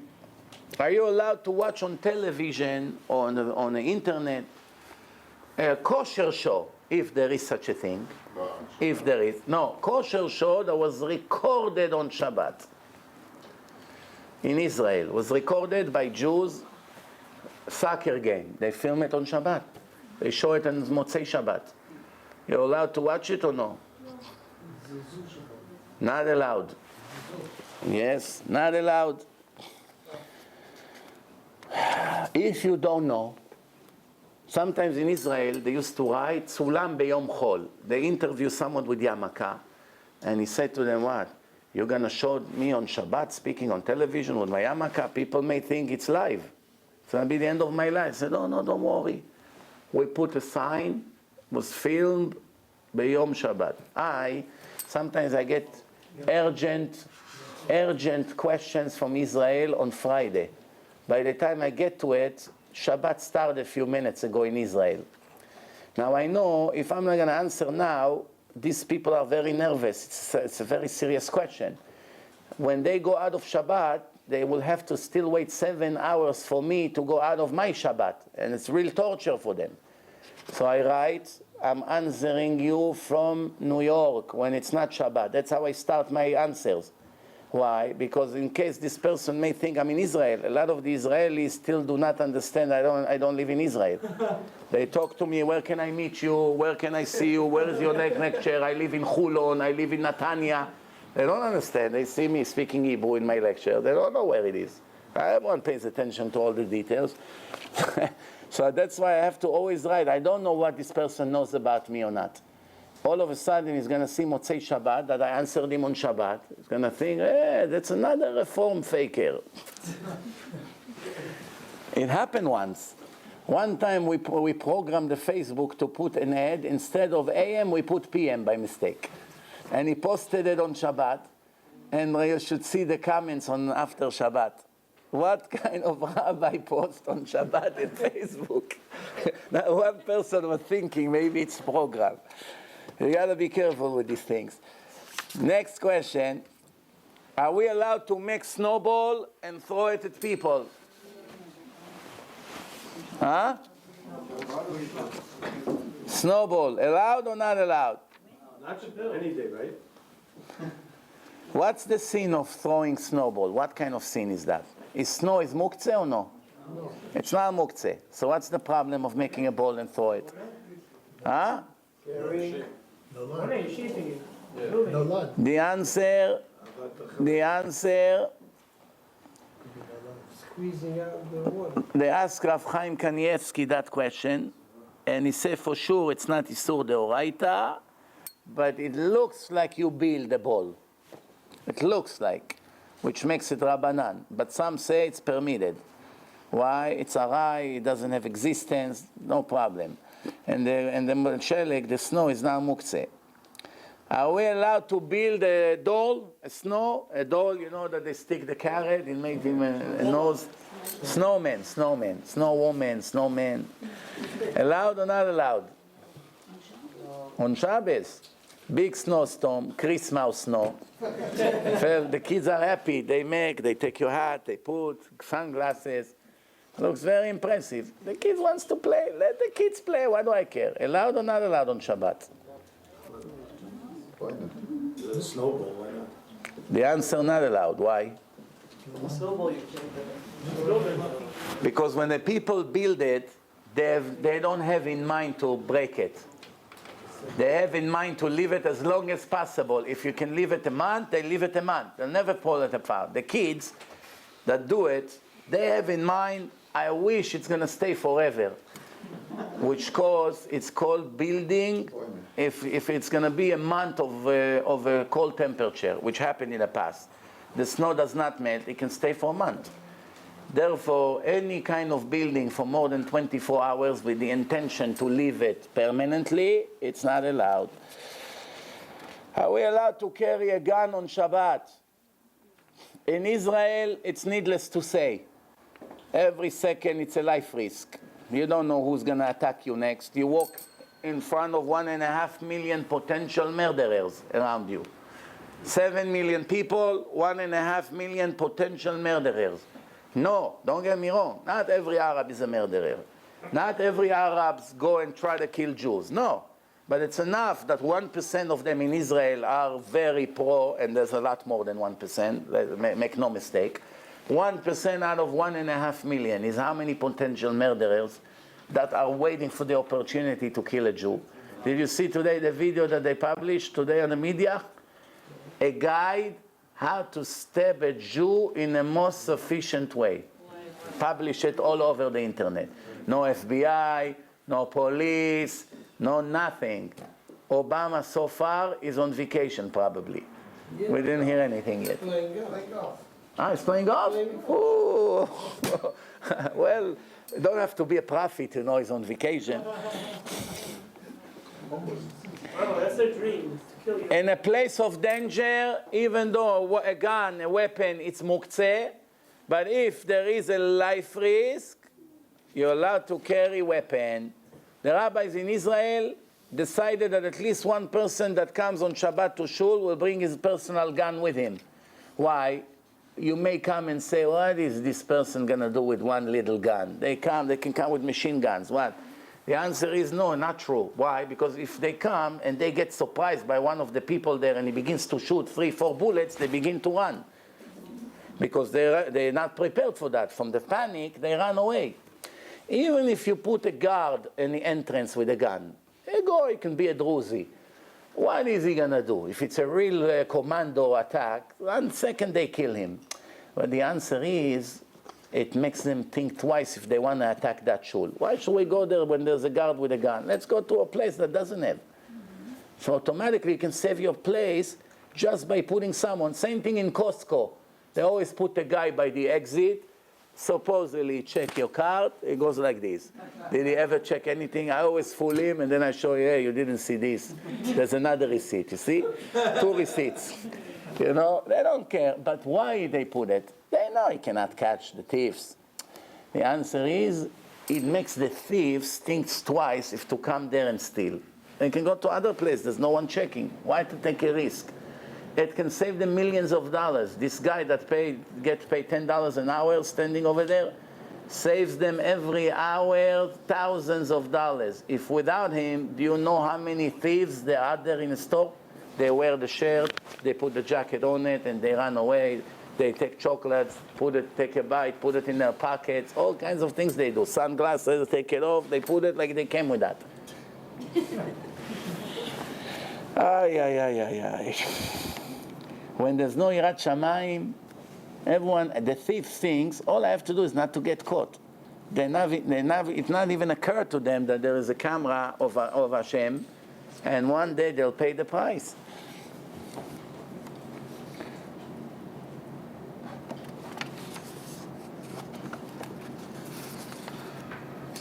Next question. I have to buy a computer, laptop or tablet to use it in school. It's mandatory. But I know my brother that is not Shomer Shabbat, he's a Baal Tshuva, he's asking, he's going to use it on Shabbat. Am I allowed to buy it or no? What's your problem? The answer, it's his problem, not yours. You need it, you buy it.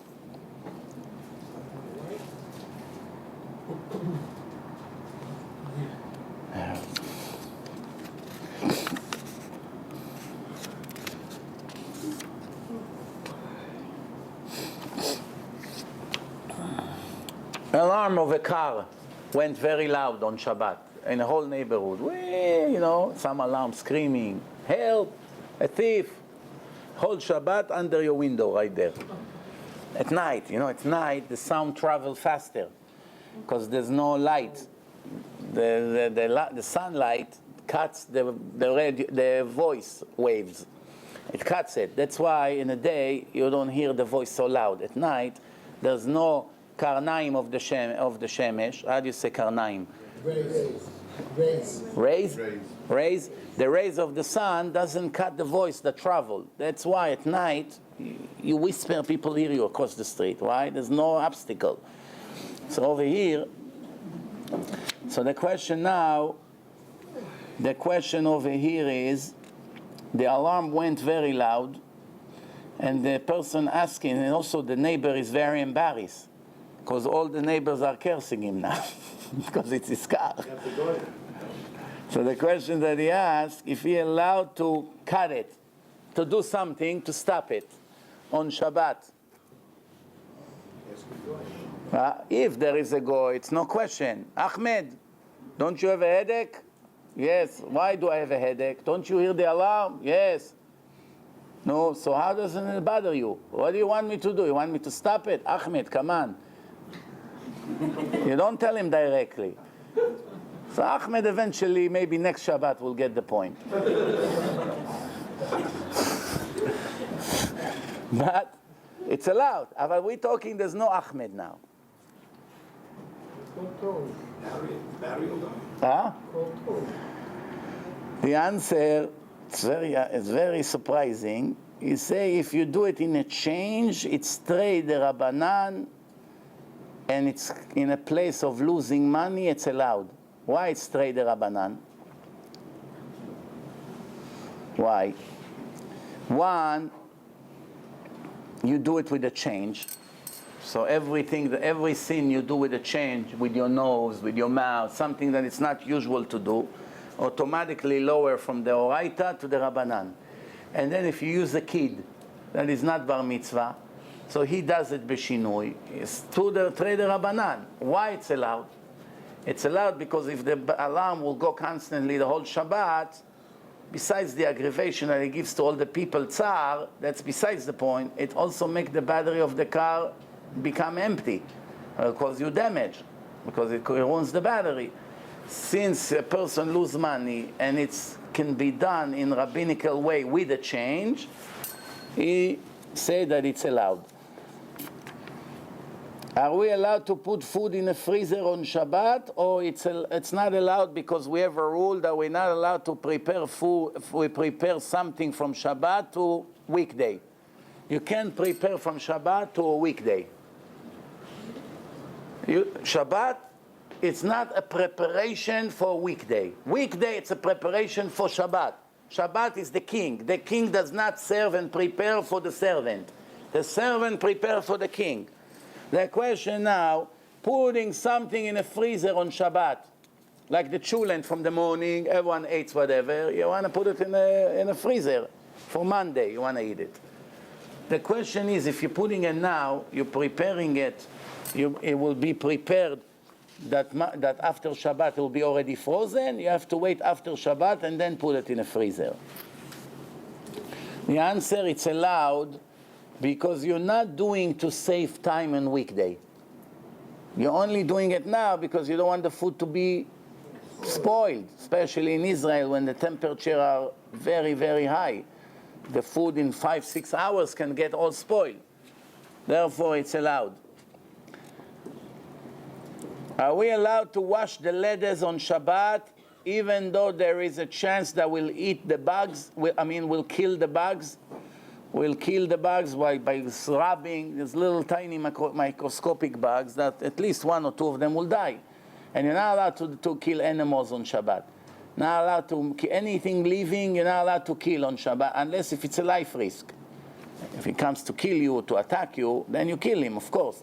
But other than that, you're not allowed to kill. That's why if it's a bird and as a fly, mosquito, you kick him out. You take a towel and kick him out of the window, but you don't kill him. On Shabbat, you're not allowed to kill. It's a violation of the 39 restrictions, like lighting fire. Same thing. Not allowed to kill bugs, insects, worms, animals, nothing. So the question is, if you're going to wash it and you kill them, is it permitted to wash the leathers on Shabbat, or you must do it before Shabbat? The answer, first, there's no guarantee that there is insects and bugs, and some leathers come clean. It's rare, but it happens once in a while. So, second thing is, it's not guaranteed that if there are flies and insects that they're going to die. So there's 2 doubts. When there are 2 doubts, it's allowed on Shabbat. One doubt, not allowed, unless if it's rabbinical. If it's rabbinical law, 1 doubt makes it permitted. Torah law, directly from the Torah, and to kill animals is directly from the Torah, not rabbinical restriction. That's called sfek sfeka, 2 doubts. Why 2 doubts allowed? Because the Torah say you always follow the majority. 2 doubts make it 75% against 25. First doubt makes it 50-50. Second doubt make it 75 against 25. So it becomes acharei rabim la'atot. Always follow the majority. So, grubo kechulo, that's the rule. So therefore, and also there is one more thing to be lenient. Nobody really has any intention to kill these worms or flies. You just want to watch them. For you, it doesn't make a difference if they stay alive or not. Let them fly. Let them fly to Honolulu. What do I care? I want to kill them? I don't want to kill them. I just want to get them out of my mouth. So, eating them, it's 5 or 6 sins deoraita. If it's only crawling, 5. If it's flying, 6.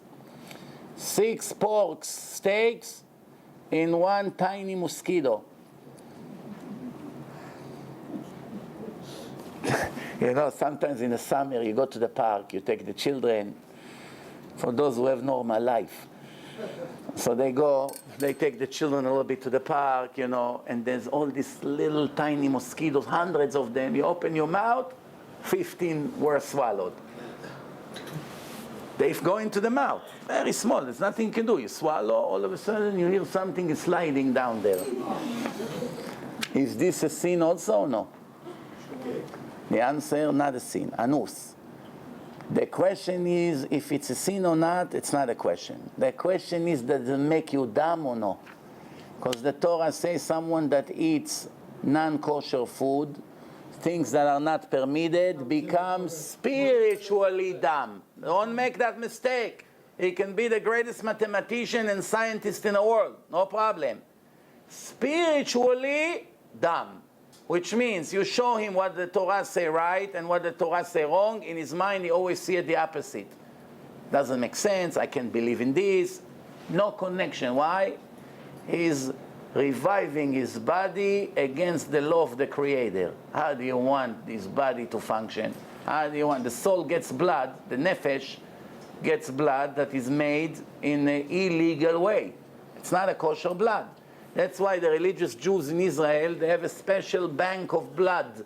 You have to be a member. You pay an annual membership in case, God forbid, one day you have an accident or a surgery and you will be in a need for blood transplant. Automatically you give your numbers and they deliver you the blood from a Jew that is Shomer Shabbat, not from a Chalel Shabbat, God forbid.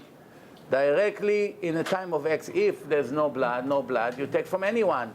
Even from Idi Amin Dada, zchuto yagen alav. But other than that, you know, you have the choice. You have to go with what's going to help you.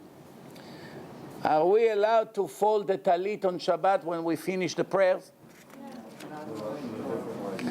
The answer, in different way that you normally do, with a change. Are we allowed to open a food bag, bamba, bisli, pretzels, to open it, to rip it? We allowed or not allowed? Rip it, you destroy it. If you destroy it, yes. You open, you rip it, and take it out of the bag, and you throw it, yes. Even the letters? Even the letters.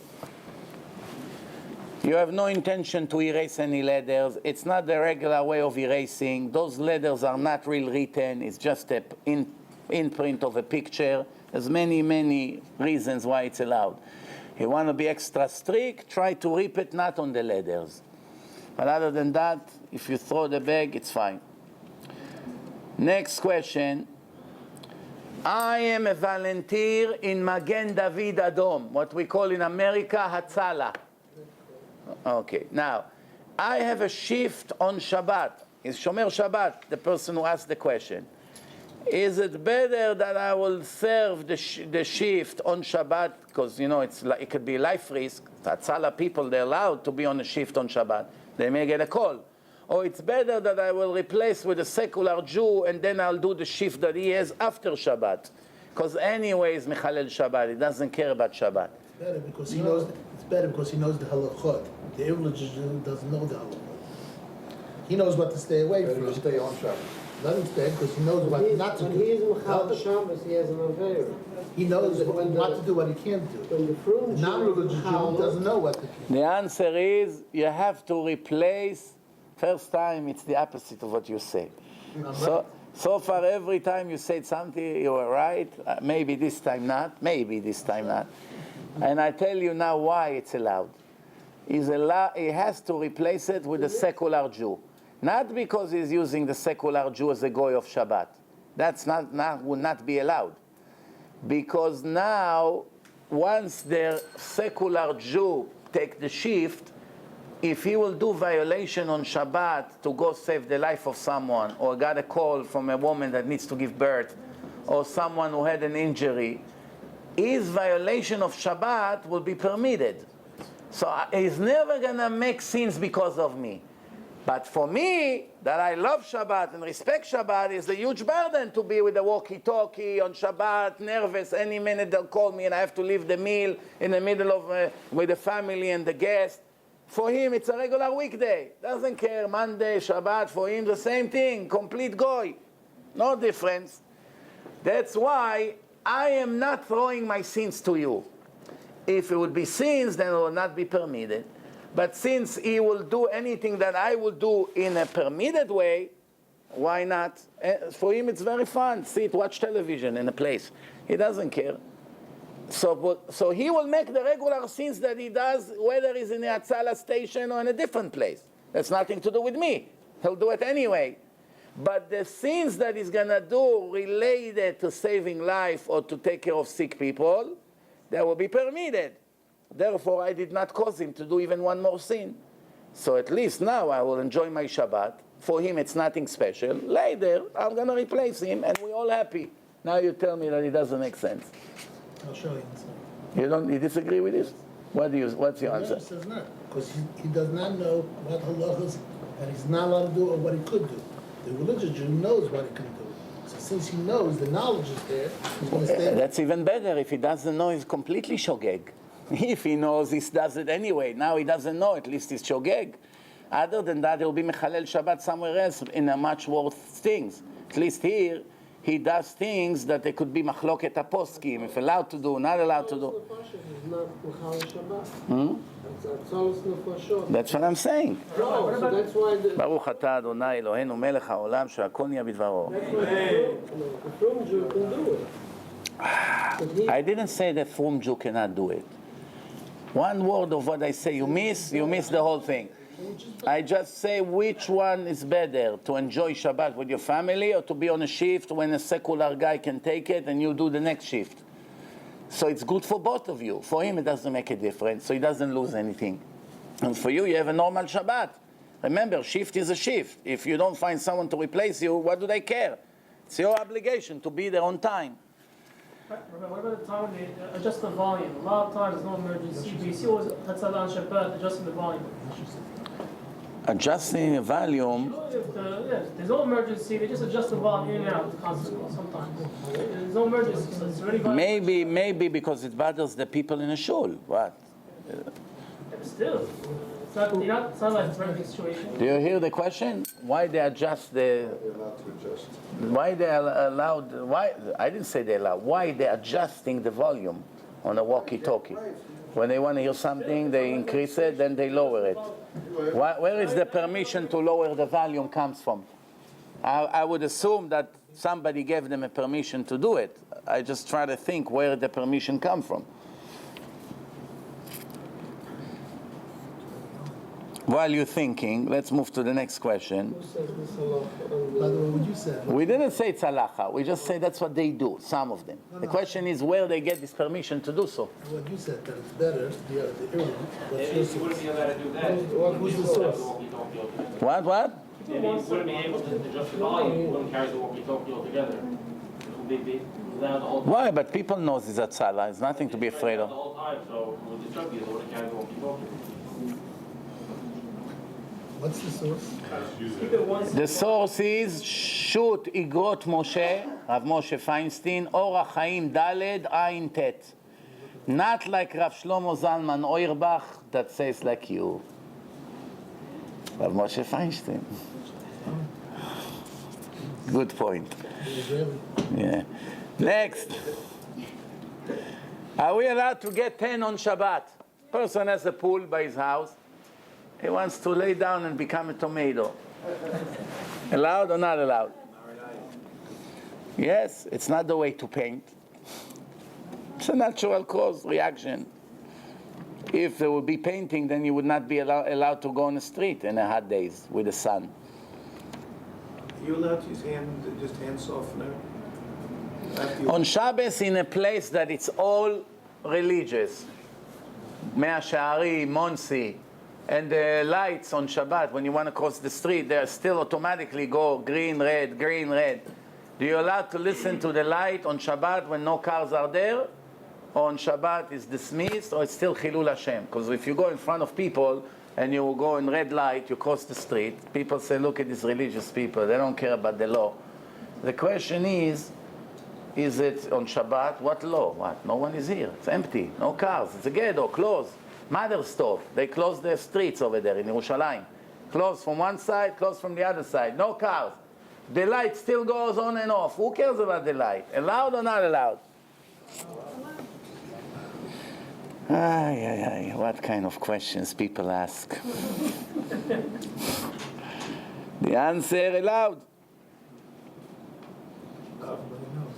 Allowed to cross. If there's no cars at all. But if there's always a chance that a car will show up, I mean, it's light traffic, once in a while a car does come, then it's not allowed. Now here is a story here. Rav David Aryeh Morgenstern, that many years was walking Rav Eliashiv on his way to the Western Wall on Shabbat. Rav Eliashiv used to stop in every red light until it switched to green, even though there was no traffic at all in those streets. And when he was very wondering, why, Rabbi, why are we wasting time standing for nothing?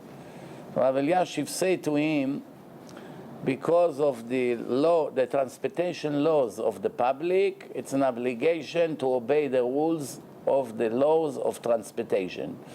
Why, we can say that there isn't over there, even though there's no cars, but still in Yerushalayim, from time to time in the Western Wall, there are cars in Shabbat. There's a lot of goyim there also. That drives, Arabs, all kinds of people, tourists. Maybe that's the reason he was standing. Two people that violate Shabbat together in a partnership, in a business. They open the business and the third partner is against it. They say, we are the majority of the board. I hate this board. Only problems comes usually from there. So three partners are, one is Shomer Shabbat, the other two Mechalel Shabbat. They promise in the beginning when they open the business that they will keep Shabbat. Business was a little tight. They said, we lose a lot of business because of your religion, mister. We have to start opening on Shabbat. He's now asking if he must sell his share and leave the business or is called anus. That's a very common issue. It doesn't necessarily have to be in a business. It can be in other things. What do you think? Sell. Huh? Sell. He's obligated to sell? The answer, it's better to leave this kind of wicked people. You don't even want to be in the same room with them. But it doesn't have an obligation to give his share up. In other words, just because both of them are wicked and they decide to open the business, that's their choice. They'll pay all the punishment for what they did. But you may come and say, but he enjoyed from it. He enjoyed from sins of Mechalelei Shabbat. So what's the solution? The solution is to take the money that you are not supposed to make on Shabbat and give it to charity. Like this, you show to Hashem that you're not interested to open the business, and even if they're giving you your third from the profit of that days, you calculate the 4 Shabbatot of the month and you give it away. Poor people, yeshiva, CDs, orphans, widows, tefillin, whatever you do. At least you don't want anything to do with that. And it's better to give the charity anonymously. Why? Because if you give it and they know you give it, they give you a lot of honor, kavod. which means you enjoy from money that was earned on Shabbat. But if you give it anonymously, nobody gives you any credit in this world. Nobody knows it's you. So you're not gaining anything from this money that was made on Shabbat by your two Jewish partners. And in that case, they earn more for the guy who was working down there. it wasn't your choice. What can you do? The best idea is to find a customer or to make them buy your share and leave. But sometimes you put your life in a business, just because of them you're going to lose everything. Is he a silent partner in the business, or is he a silent partner, or everybody knows this is business? No, obviously he's not going to come to work on Shabbat. So even if he's not... People's Ma'asayim. No, but even... Oh, you mean the people know it's Marisayin, that the business is open on Shabbat? That's a good point. Very good point. It's like the same thing you ask if a Jew owns a casino, would he put a mezuzah there? If a Jew owns a dirty store, he wants to put mezuzah there. Should he put mezuzah there or no? The answer, of course not. In the court in Tel Aviv and in Yerushalayim, the poskim were asked if to put mezuzah. They say no. It's the biggest chilul Hashem in such a place of Sodom and Gomorrah to put mezuzot over there. You can make fun at someone else, not at Hashem. You want to rule by the rules of the Turkish and the British and the Arabs and the American, and you don't want anything to do with the laws of God, and now you want to put mezuzah in the place like you care about God, do us a favor. They say not to put. Mamash like this, in Bet HaMishpat HaShalom, in Yerushalayim, in a secular court, not to go and put mezuzot for them. They did it anyway, they don't wait for your permission. But I'm saying, if they tell you, I want you to come put mezuzot for me here, not allowed. I remember one time, I had one Baal Tshuva that was a very, very rich young guy. In 1 year he made, 1.5 years he made $60 million. From a poor guy, he became extra wealthy. In 1 year, 1.5 years. So, you know, this guy, he bought a very expensive mansion somewhere in Long Island. And he asked me, after he started to come to my lecture, he became religious. And then he asked me that he doesn't have mezuzot in his mansion. That's how far he was from Judaism when he bought the house. So I said to him, no mezuzot at all? I said, okay, I'll count how many mezuzot you need. I'll bring you mezuzot. So I don't know how to count. Where do you have to put mezuzah? Where you don't put? He said, listen, Rabbi, you come to my house, you understand, it's a big house, it's complicated. I don't really know how many mezuzot I need. So I know he doesn't know the halachot. To teach him will take days. So I said to him, okay, I'm going to try to make a trip. That was many years ago, that I had time, from time to time, to do certain things. So I said, okay, I'll go there. So I went to his place, I counted, he needs, I don't know, 25, 30 mezuzot he needed in his house. Well, you say, wow, I went to a house to put more than 80 mezuzot in one house. One house, more, me and an assistant all day, putting mezuzot from morning to night. Shoes. And with the shoes, very good, Rafi. 300 pairs of shoes in a woman's closet. Lines of all color, you know. So this guy, now remember, when you make the bracha on the mezuzot, if it's your house, you make asher kiddushanu v'mitzvotav v'tzivanu likvoa mezuzah. If you do it for someone else, al kviat mezuzah. It's not your mitzvah, you're doing as a shaliach for him, you say in a general, al kviat mezuzah. I'm blessing that Hashem gave us this mitzvah to put mezuzah at the door. So now, you say the bracha on the front door, and you're not allowed to talk until you finish all the mezuzot in all the doors, because every door it's a new obligation. It's a new mitzvah. And since you want to say one bracha for all the mitzvot, because it's all the same mitzvah, so it's like a shochet. He comes to cut the chickens when they slaughter, they make one bracha. I'm not going to say for every chicken.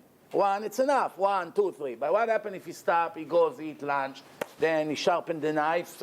An hour later he comes back, he has to say the bracha again, because it was complete hefsek. So over here the same thing. I made the bracha, it's me and him in the house, and I cannot talk. So I put mezuzot. Finally I came to his suite, his bedroom. I came to the room, and I'm looking at the room, maybe $250,000 he invested in his bedroom that he can make scenes with the girls. Now I'm standing over there and thinking to myself, how will I put Mezuzah in such a Sodom and Gomorrah place? How do I put Mezuzah? Fine, it was his wife. You put 2 covers around it. You put it. I said, what am I going to do? So I'm thinking what to do. If I won't put, he's going to get now angry. So he's looking at me. I'm looking at him. And I say, I cannot talk. How will I explain to this guy that I don't know what to do? So he looks at me and says, I know what you're thinking, Rabbi. I know. I say, I go like this. Then I had an idea. I went down to the kitchen. I saw paper towel. I took the paper towel, I covered the mezuzah a few times around it, would cover it from all directions, that it doesn't have a clear tape. I covered it from all directions and I put it over there. When I finished the mezuzot, I said to him, listen, I decided to put mezuzah here in one condition. I'm counting on you, no more sins in this room. He looks at me, he said, not even a little bit? I said, nothing. I started to give him a speech about this. He said, no problem. He shook my hand. And I went home. Places like this, you want to put mezuzah, places of averot. Same thing in laundry room, while you have children with diapers, you don't put mezuzah. If there's diapers and smells. If the kids are out of diapers, then you can put in laundry room mezuzah if it's big enough. Next thing. How about in the bedroom? You put a mezuzah? Bathroom, no mezuzah. No in showers, also not.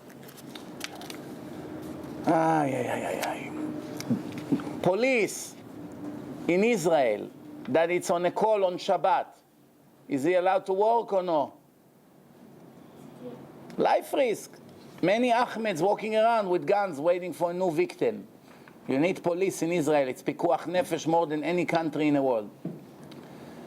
The question is, when he finishes shift, 2 o'clock, Shabbat finish 9 o'clock, is he going to be stuck in a station now, or he allowed to use his car since anyway he's on patrol on Shabbat?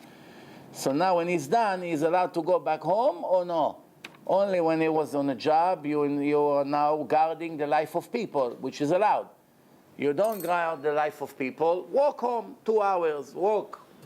The nurses going back from the hospital had the same shower. She was all over. You can go back. What's the answer? No. That's all he is allowed to go back. Otherwise, he's not going to be on the job. So you might get another call, and you wouldn't do the job. You wouldn't do the job otherwise. Some say it's allowed, because if you don't allow them to come back, you won't want to work in this job. No one would want to be here. What? Every time I have to go, I get paid for 6 hours, then I'm get stuck another 9 hours over there. What happens if it's Friday night, the shift? You come from 10 to 2 o'clock at night. You want to go back home. You want to go to shul tomorrow morning. Now I'm stuck here in a station with all the secular police, with their loud television, suffer the whole Shabbat. I don't care to save life. Let me save my own life. That's one reason. Therefore, it would cause people to die. Nobody wants to be police. I wish we would get to these days, that all the policemen would think if to be Mechalel Shabbat or not. Baruch Hashem, it would be a wonderful day if we get to that. But today, Hashem Yirachem. So, you may cause them not to want to be in this job. And it says like this, in Gesher HaChaim, the book of a posek, he wrote that a doctor that is standing next to a patient when his soul came out, does the doctor has to rip his clothes or no? Yes.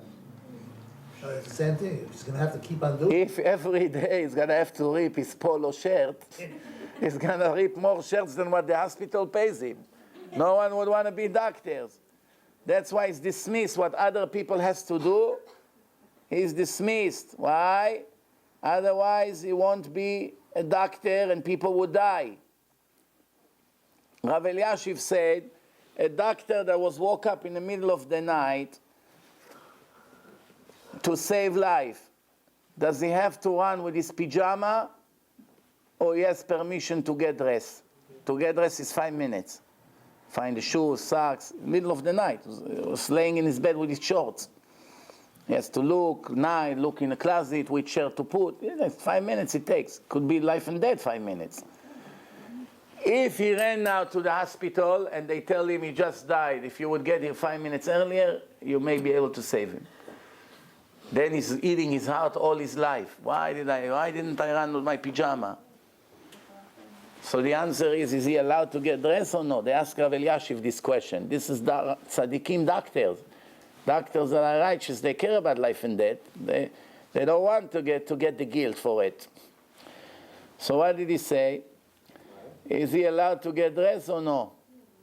Rav Eliashiv said he's allowed to get dressed. Otherwise, no one would want to be a doctor. Who wants to run in the streets of Tel Aviv with pajama in the middle of the night? Better not to.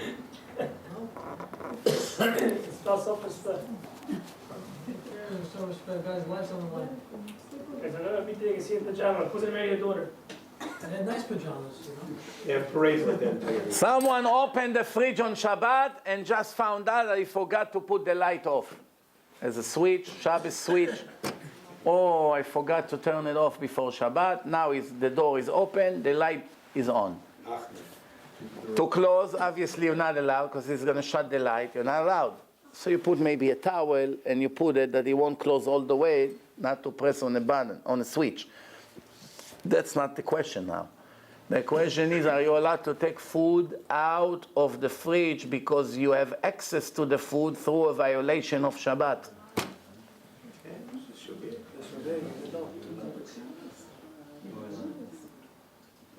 That was the oines, it's not a shogeg. The answer, it's allowed because, first of all, you did not have any intention to turn the light on. Number one. You didn't even know it's going to happen. And also, it's an indirect violation. There's a difference when you do the violation like this with the hand or indirect. You're opening the door and the door presses a switch that turns it's 2 steps. So therefore, it's allowed to take the food, no problem. Can kids play with bubbles on Shabbat? All over. Huh? Allowed or not allowed? Soap. No, he says no allowed. The answer allowed. What do they do by that? There's no existence to these bubbles. Why people does not ride on bicycles on Shabbat? Zilzul Shabbat. We have to know one thing. If bicycle would be allowed on Shabbat, I believe myself that at least 10 or 20% of the violations of Shabbat in the world will be prevented. Why? We have a lot of people in the world that goes to shul with a car, which means they are traditional in a way, but they're still breaking Shabbat by driving a car. Why? Because it's an hour walk. I'm not going to walk in 99 degrees and 80% humidity 1 hour or in a freezing weather or whatever the case is. But if you tell them you can come with a bicycle to shul, it will be 10 minutes. On a bike, a little exercise, 10 minutes is there. Or on skateboard, or on bike with 3 wheels.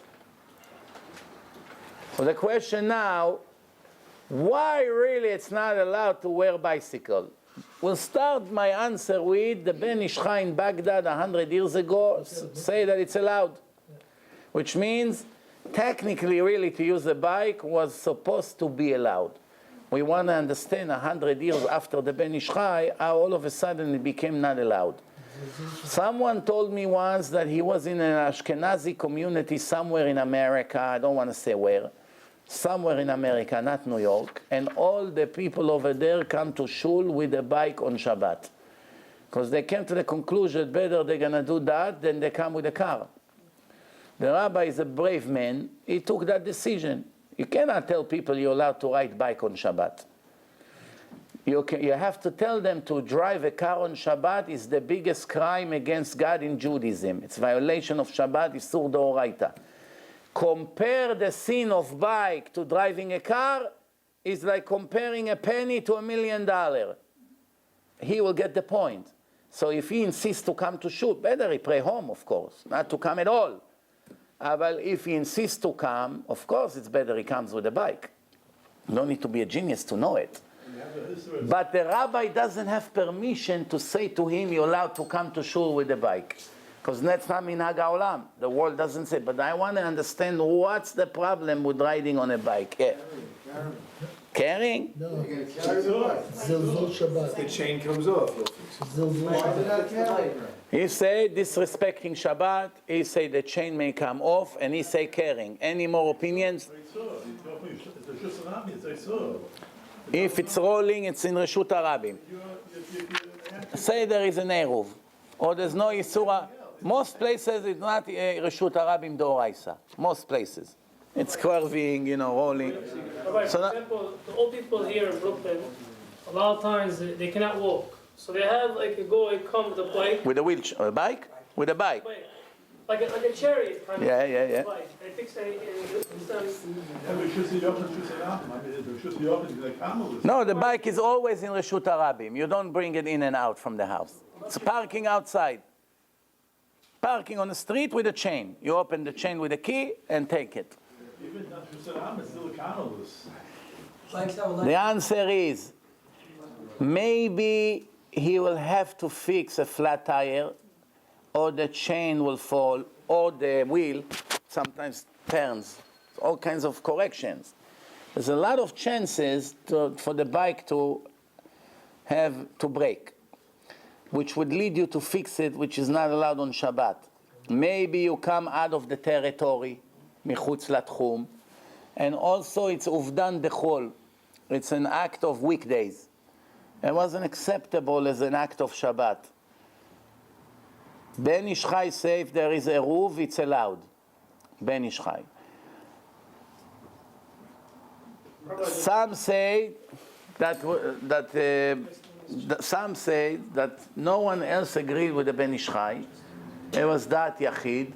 If he's your rabbi, like the Baghdadi, the Iraqis, and the Persian, Ben Ish Chai was their chief rabbi. Until today, a lot of my Persian Baalei Chuva, they go by Ben Ish Chai. I ask him, why you go by Ben Ish Chai? It's very strict, Ben Ish Chai. It's mixed a lot of Kabbalah, a lot of extra chumrot of Ashkenazim. He collected chumrot from everywhere. Chumrot means extra strict.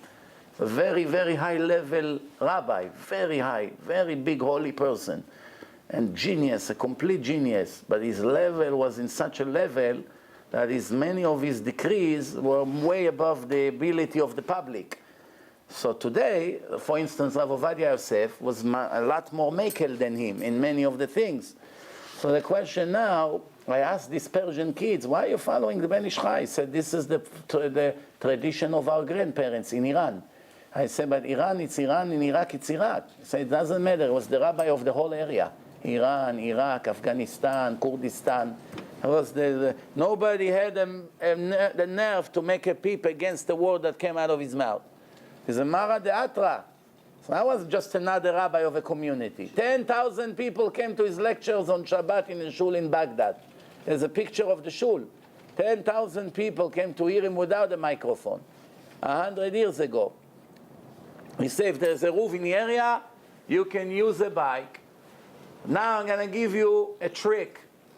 You want to use it? Rollerblades allowed even in a place that there's no roof, because it's shoes that goes into your shoes. Rollerblades, so you can save yourself hours of walk if you go with the rollerblades, like in a Central Park, And if there is a roof, skateboards is also allowed, and bike with 3 wheels also allowed. Now you ask me why? Bike with 3 wheels and even skateboard you can fix also. The wheel break, something happened, flat tire. What's the difference, 2 wheels or 3 wheels? The answer is that I've seen Rav Ben Zion Abba Shaul in Or LeZion. He brought this permission. He said that we don't make decrees on our own. The decree was on a bike with 2 wheels. This is something new. All of a sudden they made a new thing, or skateboard, or this, rollerblades, all these things. The decree is not on it. The decree is only on 2 wheels. That's why there are solutions. You have to know all the tricks around what makes it kosher or not. Plus, some say there's no problem that there will be flat tire and a chain will fall. It's not my problem. Why? We don't make decrees. We are not Chazal. You might have said, don't use electric, which on Shabbat. Well, it may have a shortcut. It may have a shortage, and the light will go off, and you go and turn the switch on. So you're not so you're not allowed to do it. Maybe something will go wrong. You're not allowed to use the water. Maybe the pump will break. You're not allowed to use the toilet. Maybe the pump will break and you'll have a flood, and I don't want to tell you what's going to happen. You're not allowed to use this knife. Maybe it's going to break. You're not allowed to hit the hammer opening nuts. Maybe it will fly to someone's head. There's no end to how many decrees you can make. We are not Chazal. That some people wanted to say when they invented the halogen light bulbs, dimmer. Remember, about 20-something years ago, they invented this idea that you can make the light on and not on and off, goes higher and lower. Dimmer. So they say, this is like the Gemara in Shabbat, that if you turn the oil towards the wick, it makes the light stronger. You're not allowed to do it on Shabbat. Same thing, dimmer. You're increasing the electric, and it goes higher light. It's very similar, but you're not allowed to become Chazal. You're not Chazal. You're not the sages. We don't make new modern decrees. It's enough decrees in life as it is. We don't sit and think, what should we make not allowed because it's similar to something 2,000 years ago. It's not our job. You understand? That's why, if you really look at that, the only thing that stands as a possible reason for not to use bike is if there is no eruv in the area. If there is a eruv in the area, I don't find any reason why it shouldn't be allowed. I really don't find it. Uvdan dechol, let me explain to you what it means, uvdan dechol. Uvdan dechol is mean maaseh, an act of weekdays. They asked Rav Ben Zion Abba Shaul, the huge, perfect Chacham of Porat Yosef Yeshiva, they asked him, Rabbi, what does it mean, uvdan dechol? Nobody really know 100% what it means. It's a very complicated expression, uvdan dechol. What's fall into that category? To walk, it's also uvdan dechol. To walk. To eat is also uvdan dechol. Everything you do on chol. To get dressed, it's uvdan dechol. To read, you read in chol. Everything you do. What does it mean, uvdan dechol? And he answered that this is one of the hardest things in Hilchot Shabbat to really explain.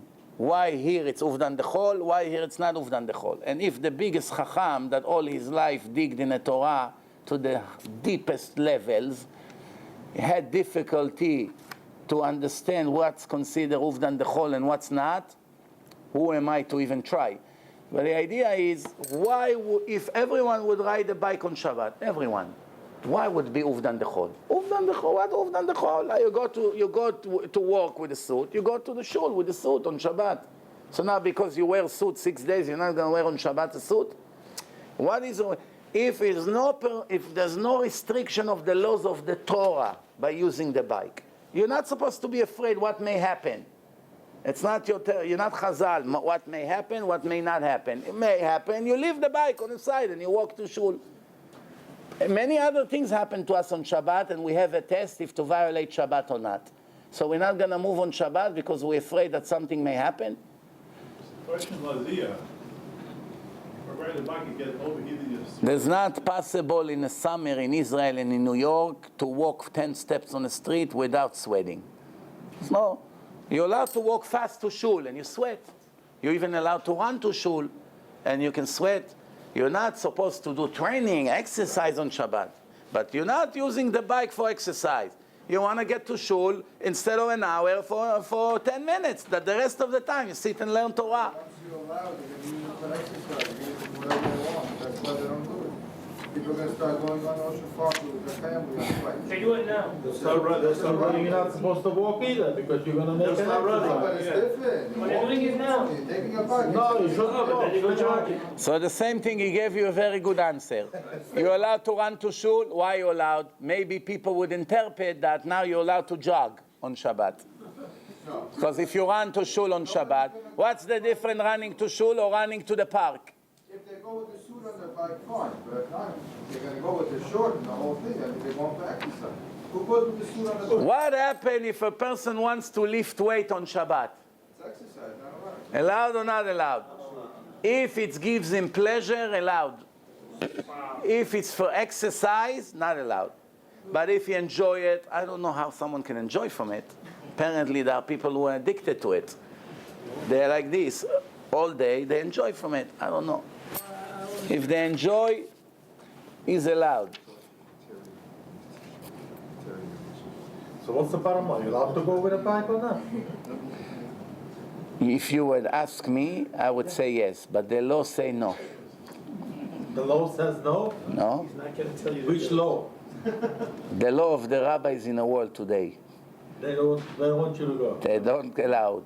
Everyone you ask say it's not allowed. So, but according to you, it's okay. Why? Look in 1 minute how he already twisted everything I say. Imagine what's going to be tomorrow on the internet. Yes? You said that working out is allowed if a person enjoys doing it for enjoyment? If he enjoy it, yes. If he does it for muscles and to build up or to lose weight, not allowed. Everyone wants to do it for that. Subconsciously, everyone has in mind to look better for me, to make a change in their body. Don't do it. Can anyone save me from the heat here? I'm begging you. I don't know why you're putting the place on 90 degrees.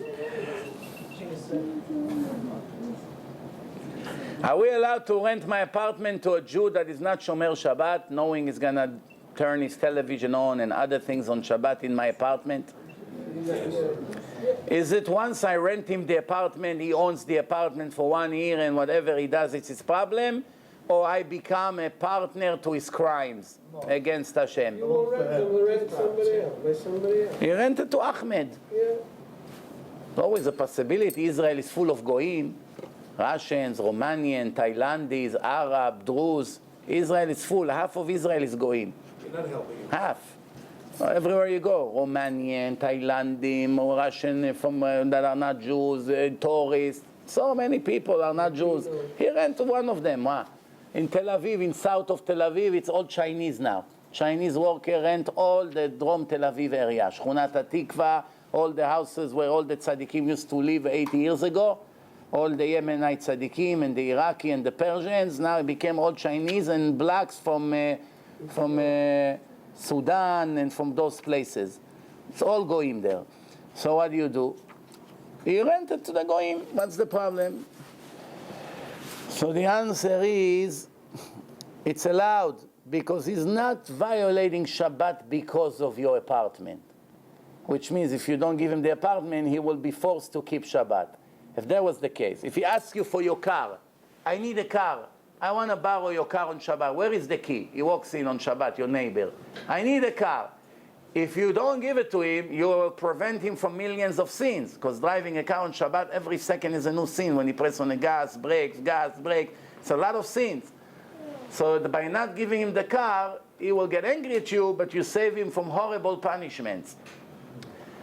However, if you let him rent the apartment, whenever he's going to be Mechalel Shabbat. If he smoke here, he smokes there. He doesn't need the apartment to smoke. If he does his laundry, he'll do it here, he'll do it there. If he watch television, he'll watch television no matter where it's going to be. If he uses his computer, he needs your apartment for your computer, which means your apartment is not a tool to be Mechalel Shabbat in any way. You're not forcing him to be Mechalel Shabbat. And with or without you, it's going to be Mechalel Shabbat. That's why religious people rent to secular people all the time. What about by a store, you made a difference? Not by a store, renting a store to Rent a store, it's a different story. Without your store, you cannot be Mechalel Shabbat. That's a problem.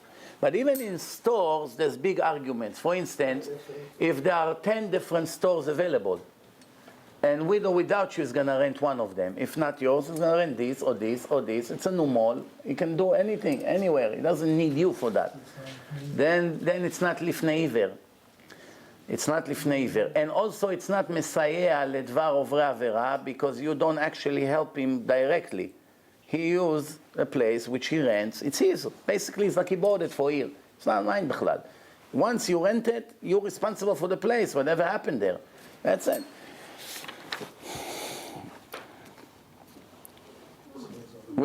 A question. I have to do Shabbat Chatan in a shul. We just got married.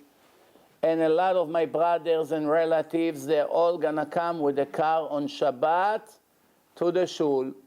What do? I cannot tell them not to come. With or without me, they'll show up. They don't care about me. What should I do?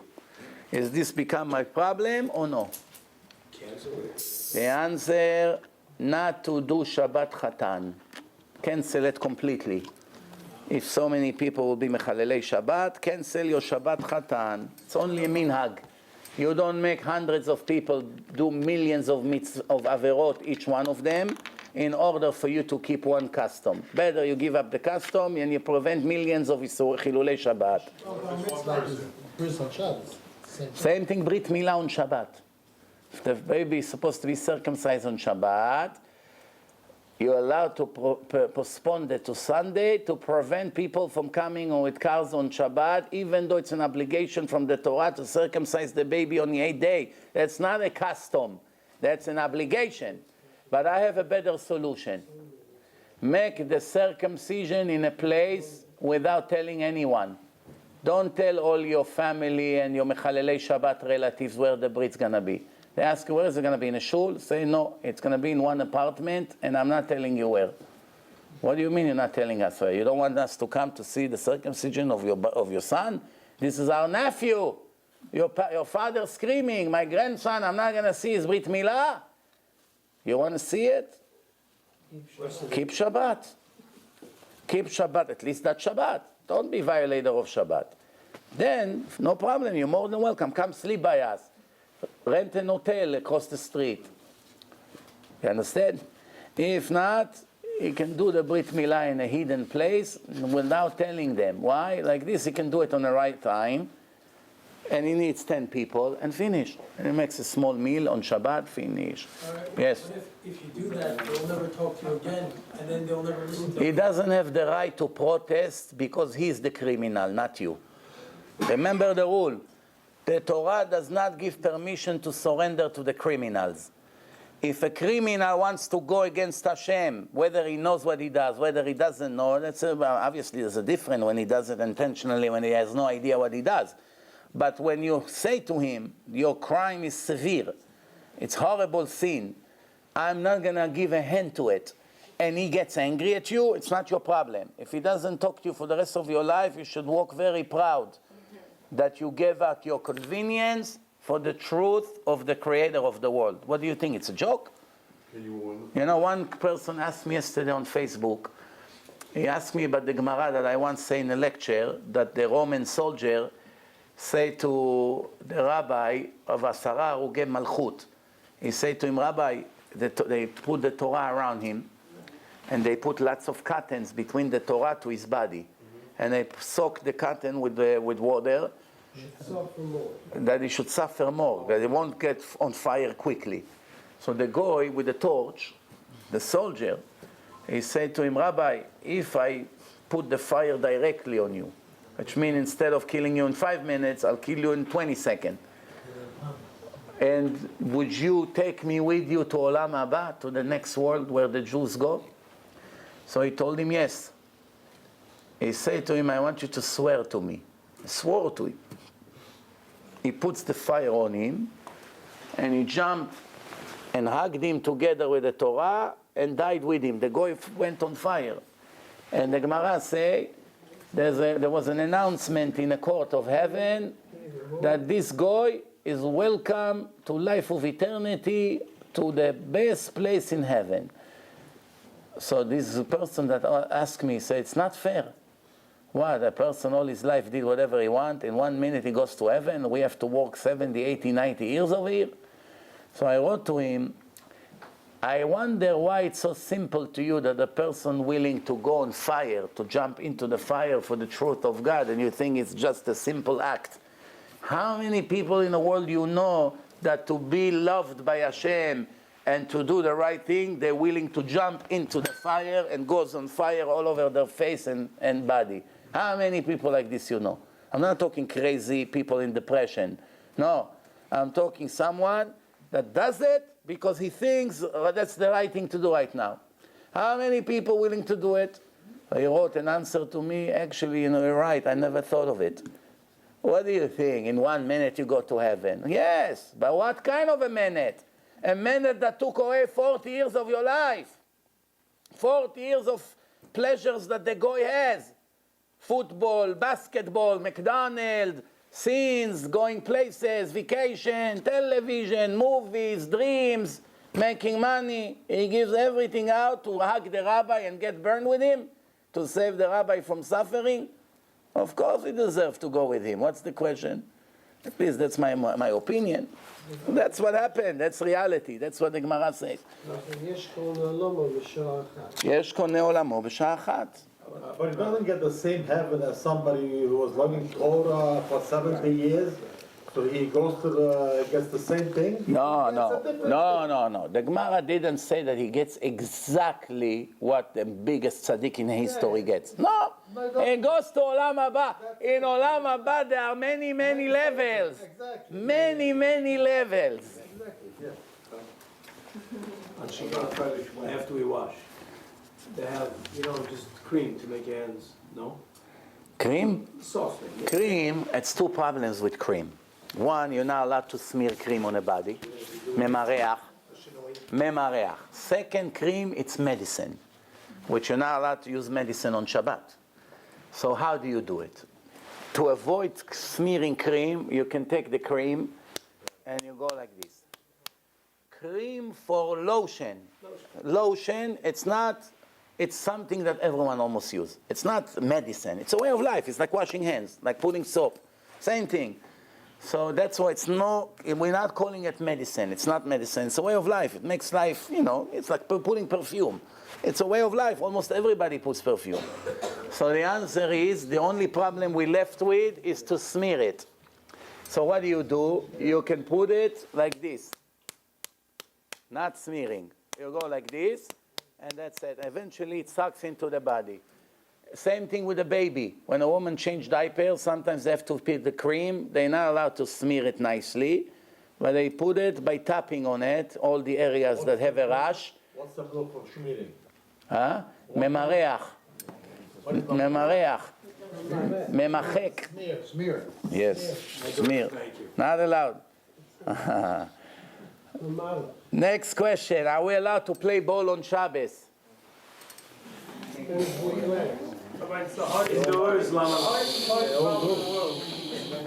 Indoors. We all know it's Asur, but the Sephardic world did not accept it. It's unfortunate. I have to say in public. Every kid is playing basketball Shabbat. Some say it's allowed, some say it's not allowed. It has to, if it's allowed, it has to be in a place that has a fence around it, that the ball was there in advance, or one of the goyim brought it, but you didn't bring the ball there from your home, carry it on the street. And one way or the other, it's not respect for Shabbat.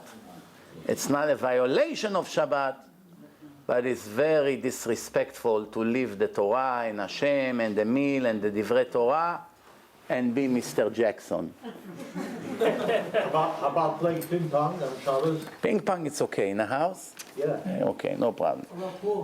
Pool, same thing. It's nothing. You do nothing. Sure.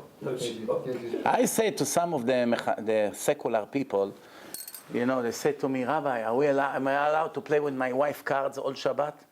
Now I know that's the only way he's going to be Shomer Shabbat. You have to give him something to do, to learn he doesn't know. Television you took away from him. Driving you took away from him. He can't go to Macy's. They're going crazy now. So he wants to play Sheshbesh. Can you tell a Persian not to play Sheshbesh one full day? So what do? So you say to him, listen, it's not kavod for Shabbat, but it's make the situation 99% better. So you already understand that he can play Sheshbesh. I rather all the Jews in the world sit all Shabbat and play cards and Sheshbesh without money. Just play, what's the name of it, Monopoly, all these things, games, to occupy themselves, as long as they are not violate the rules of Shabbat. I just met Michalel Shabbat about 10 days ago. I said to him, come on, I was standing with him on the street, 1 o'clock at night, talking to him for more than half an hour. He said to me, listen, it's not for me to go to shul. I can't wake up, go to shul. I said to him, don't go to shul. Sleep the whole Shabbat. Don't come out of bed. You say, well, but you need to go to shul, you need kiddush. I say, yes, you need a lot of things. First, let's talk about stop to break Shabbat. We're already jumping from 0 to 99. Now we'll negotiate about the last percent. You come to shul, you don't come to shul. We'll talk about respecting Shabbat, making kiddush. We'll speak about this thing. First, don't drive, don't smoke, don't turn electric on. These things, let's stop with that. Then we'll meet again. That's how the Palestinian tricks us. First make agreements, take whatever they can. Now they begin with the attacks. You understand? First you make him stop, get what you can right now. And then you negotiate about the rest. It's not good to throw everything in him in one shot. Say, leave me alone, let me just die and finish, and whatever happened, happened. But if you give it to him slowly, slowly, he digests it one step at a time.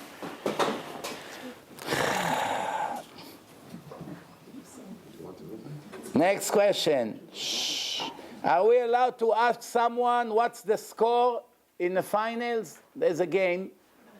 And you walk in the street. Excuse me, sir. How are you? What's your name? Willie. Willie. You happen to know by any chance who won the NBN final today? Oh yeah, he begins to give you a whole description of the game. Allowed or not allowed to Shomer Shabbat? The answer, if the players are Jews, is not allowed. If it's Goyim, what's in it? Goyim allowed to play, what's the problem? But it's also Chilul Hashem. That you and Shabbat care about Jackson and Williams if they hit the basket or not. We almost finished for today, mamash 5 last minutes. Are we allowed to violate Shabbat to protect us from the Arab thieves in the north of or the south of Israel? The Bedouin, the ones that lives in the desert with the camels, the Bedouin, they come and steal sheep. They steal everything they can. They come with their cars, put it in a trunk, and run away. The question is, are you allowed to put a guard with weapon or something, or a walkie-talkie that he can call the police or whatever? Or you're not allowed to violate Shabbat to protect property? You're allowed to protect property or no? No. What do you think? Fire, you're not supposed to. Huh? No. The answer in shoot, שאלות ותשובות, questions and answers, עמוד הימיני, he answered that it's a zeka de rabim. It's a damage of the public, and for that you're allowed to take actions to prevent it. Are we allowed to wash dishes on Shabbat? After the first and the second meal, yes. After the third meal, no. Because you don't need the dishes anymore for Shabbat. As long as you need the dishes for the next meal, which is on Shabbat, you're allowed.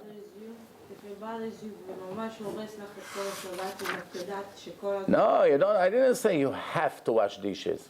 You can. You can eat without dishes. I don't care. I'm just saying if you need to wash the dishes, are you allowed? After first meal, yes. If you use the same dishes tomorrow morning, if you use it for Seudah Shlishit, yes. Whatever you're going to continue to use on Shabbat, you're allowed to wash for the next meal for the honor of Shabbat.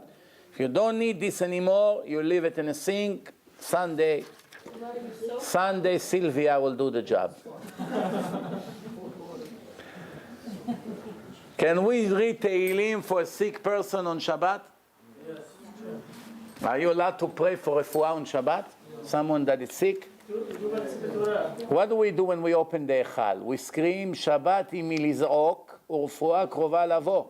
Which means, even though it's Shabbat, we're screaming to you. Technically, mi'ikar adin, it's not good to pray for personal things. However, since Tehillim, no matter what's the cause, it's always a huge mitzvah, then it's allowed. But not with tears. Somebody wants to cry and to, as soon as she's very emotional, she begins to pray for her husband, with tears, in that case, it's already not allowed because you're not supposed to sit and cry for someone on Shabbat.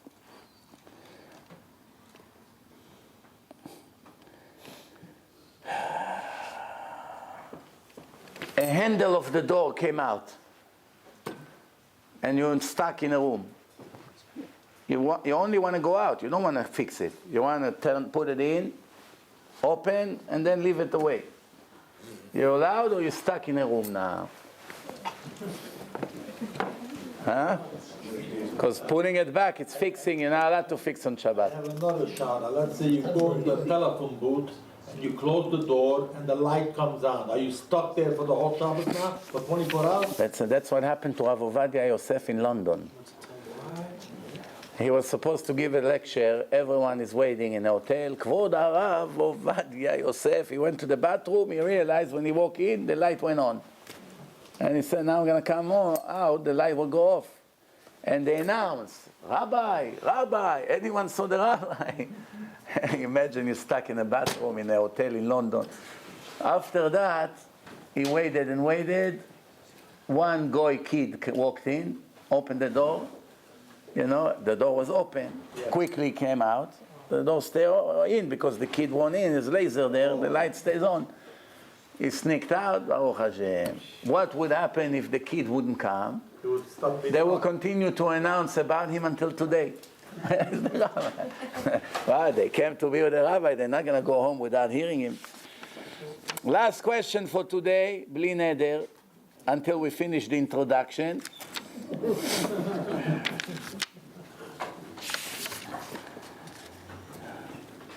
Am I allowed to make braids in my hair on Shabbat? Braids. What's with the door? What's the doorknob?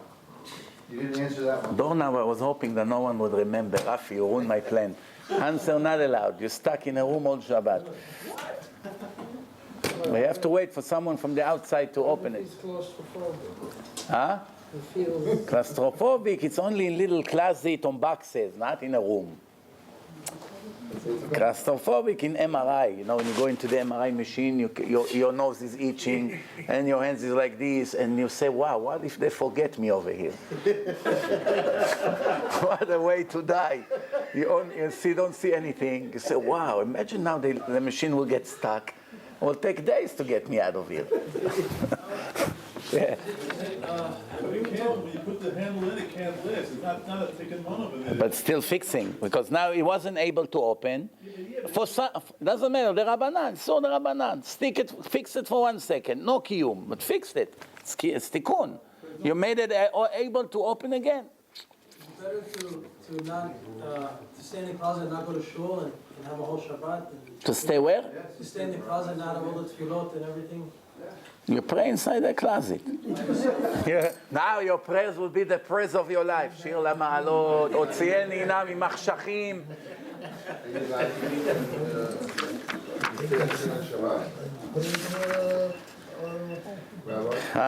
You're not eating, you're fasting on Shabbat because you're in this room? Not allowed to violate Shabbat. What can you do? Fixing is violating Shabbat. Glasses that change color on Shabbat. When it's sunny, it becomes darker. It's automatically changed the color. So that means when you go out to the sun, you're causing them to change color. Is it allowed or not allowed? Yeah, it's allowed. It's not the painting the Torah spoke about. Are we allowed to brush our teeth on Shabbat? we said that. Sfaradim, it's an obligation to wash your mouth with toothpaste. Very good. If you have liquid, better than toothpaste. Liquid, always better. You know, mouthwash with a brush, allowed. If a person always bleeding, no matter what time he brushes his hair, always bleeding, not allowed. So only he can rinse with his mouthwash. But if sometimes he's bleeding, most of the time not, even if now when you brush, you see a little bit blood comes out, it's still permitted because you didn't have a guarantee that he will have. Ashkenazim, their custom is not to brush with the toothpaste. They can do with mouthwash. They can also do with a soft brush. with mouthwash inside to get the germ and the bad smell. You have to know one thing. To come to a public area and your mouth smells like a dead rat, there's no bigger chilul Hashem than that. Really, if it was up to me, I would make it an obligation, and it's isur d'oraita not to do it, to go one day without brushing your teeth. Because you have no idea how many horrible dead rats I smell every day when I go to places. And I ask to myself, how these people don't think to take care of their clean mouth and the condition of their gums. Everybody else around them suffer. And if you think I'm exaggerating, I will prove to you from the Gemara that one rabbi that came to the shiur in yeshiva and he ate garlic, the president of Israel, Rabbi Yehuda Nasi, kicked him out of the shiur, out of the Torah lecture. He said, don't come here when you smell like this.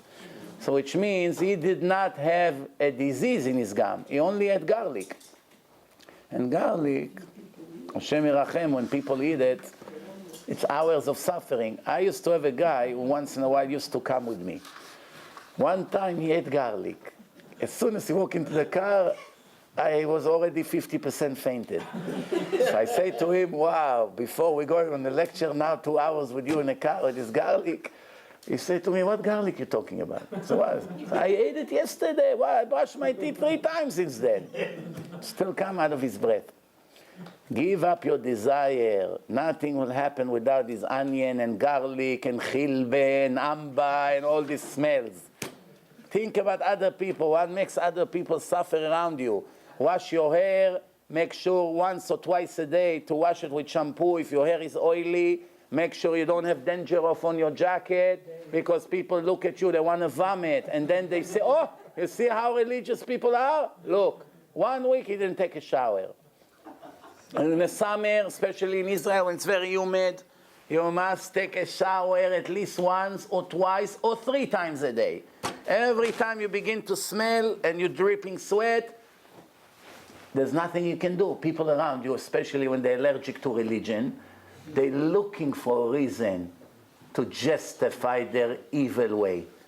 And that's how I heard at least 10,000 times in the last 20 years. You want me to be religious? Like this? Smell like these people on the bus in Bnei Brak? That's what they say. Imagine if everyone was nice and clean and never sweat and always deodorant and the beard is always clean without china and hummus all over, and every hair was nice and neat all the time and brush and everything was beautiful and neat. How the world, who knows, maybe we would have another 10,000 Baalei Tshuva by now that we don't have right now. Imagine you come in front of Hashem after 120 and Hashem says to you, you Talmid Chacham, you learn Torah, you tzaddik, you never stole, you never spoke Lashon Hara, you did everything beautiful. There's one major problem with you. Because of you, 3 Jews did not become religious and I lost them. Because of me? As v'shalom, I never say one bad word about someone. I gave my life for people. I taught Torah. What do you mean because of me? Because of your smell. Yes, it's not a joke. I'm 1,000,000% serious. It's Chilul Hashem, Chilul Hashem. Moshe Rabbeinu did not enter Israel for 20, 30 seconds Chilul Hashem. That he hit the rock. They told him, big deal. You want to get water out of this rock? You shepherd, you know all the tricks here.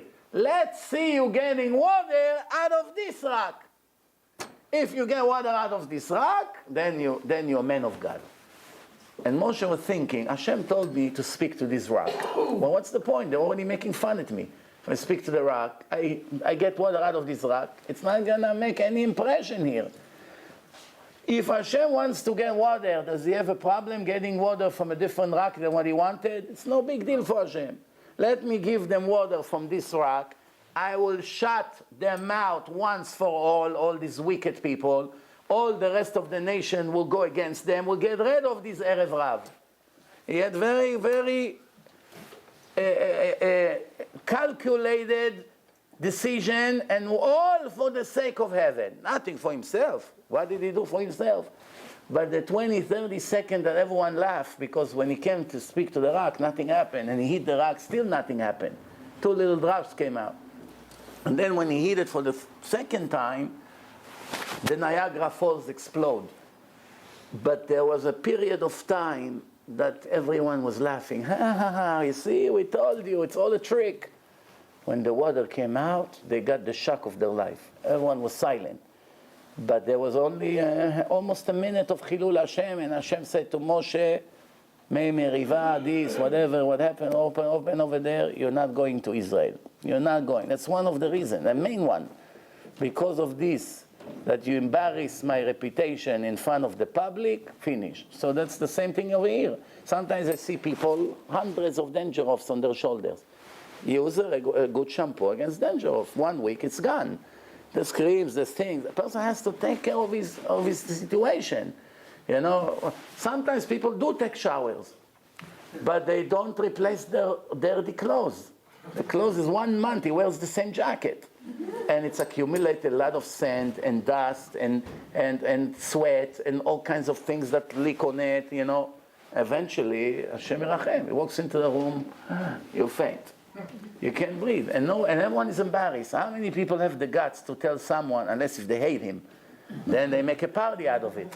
But if they respect him and he comes with bad smell, how many people have the nerve to come to him, excuse me, maybe it's time to start taking, I don't even know how to say it. Maybe it's time to start taking, brushing your teeth or something, or maybe you stop eating garlic in the morning. One time I met a person in Monsey on the street. He came to me with such excitement, and I couldn't breathe.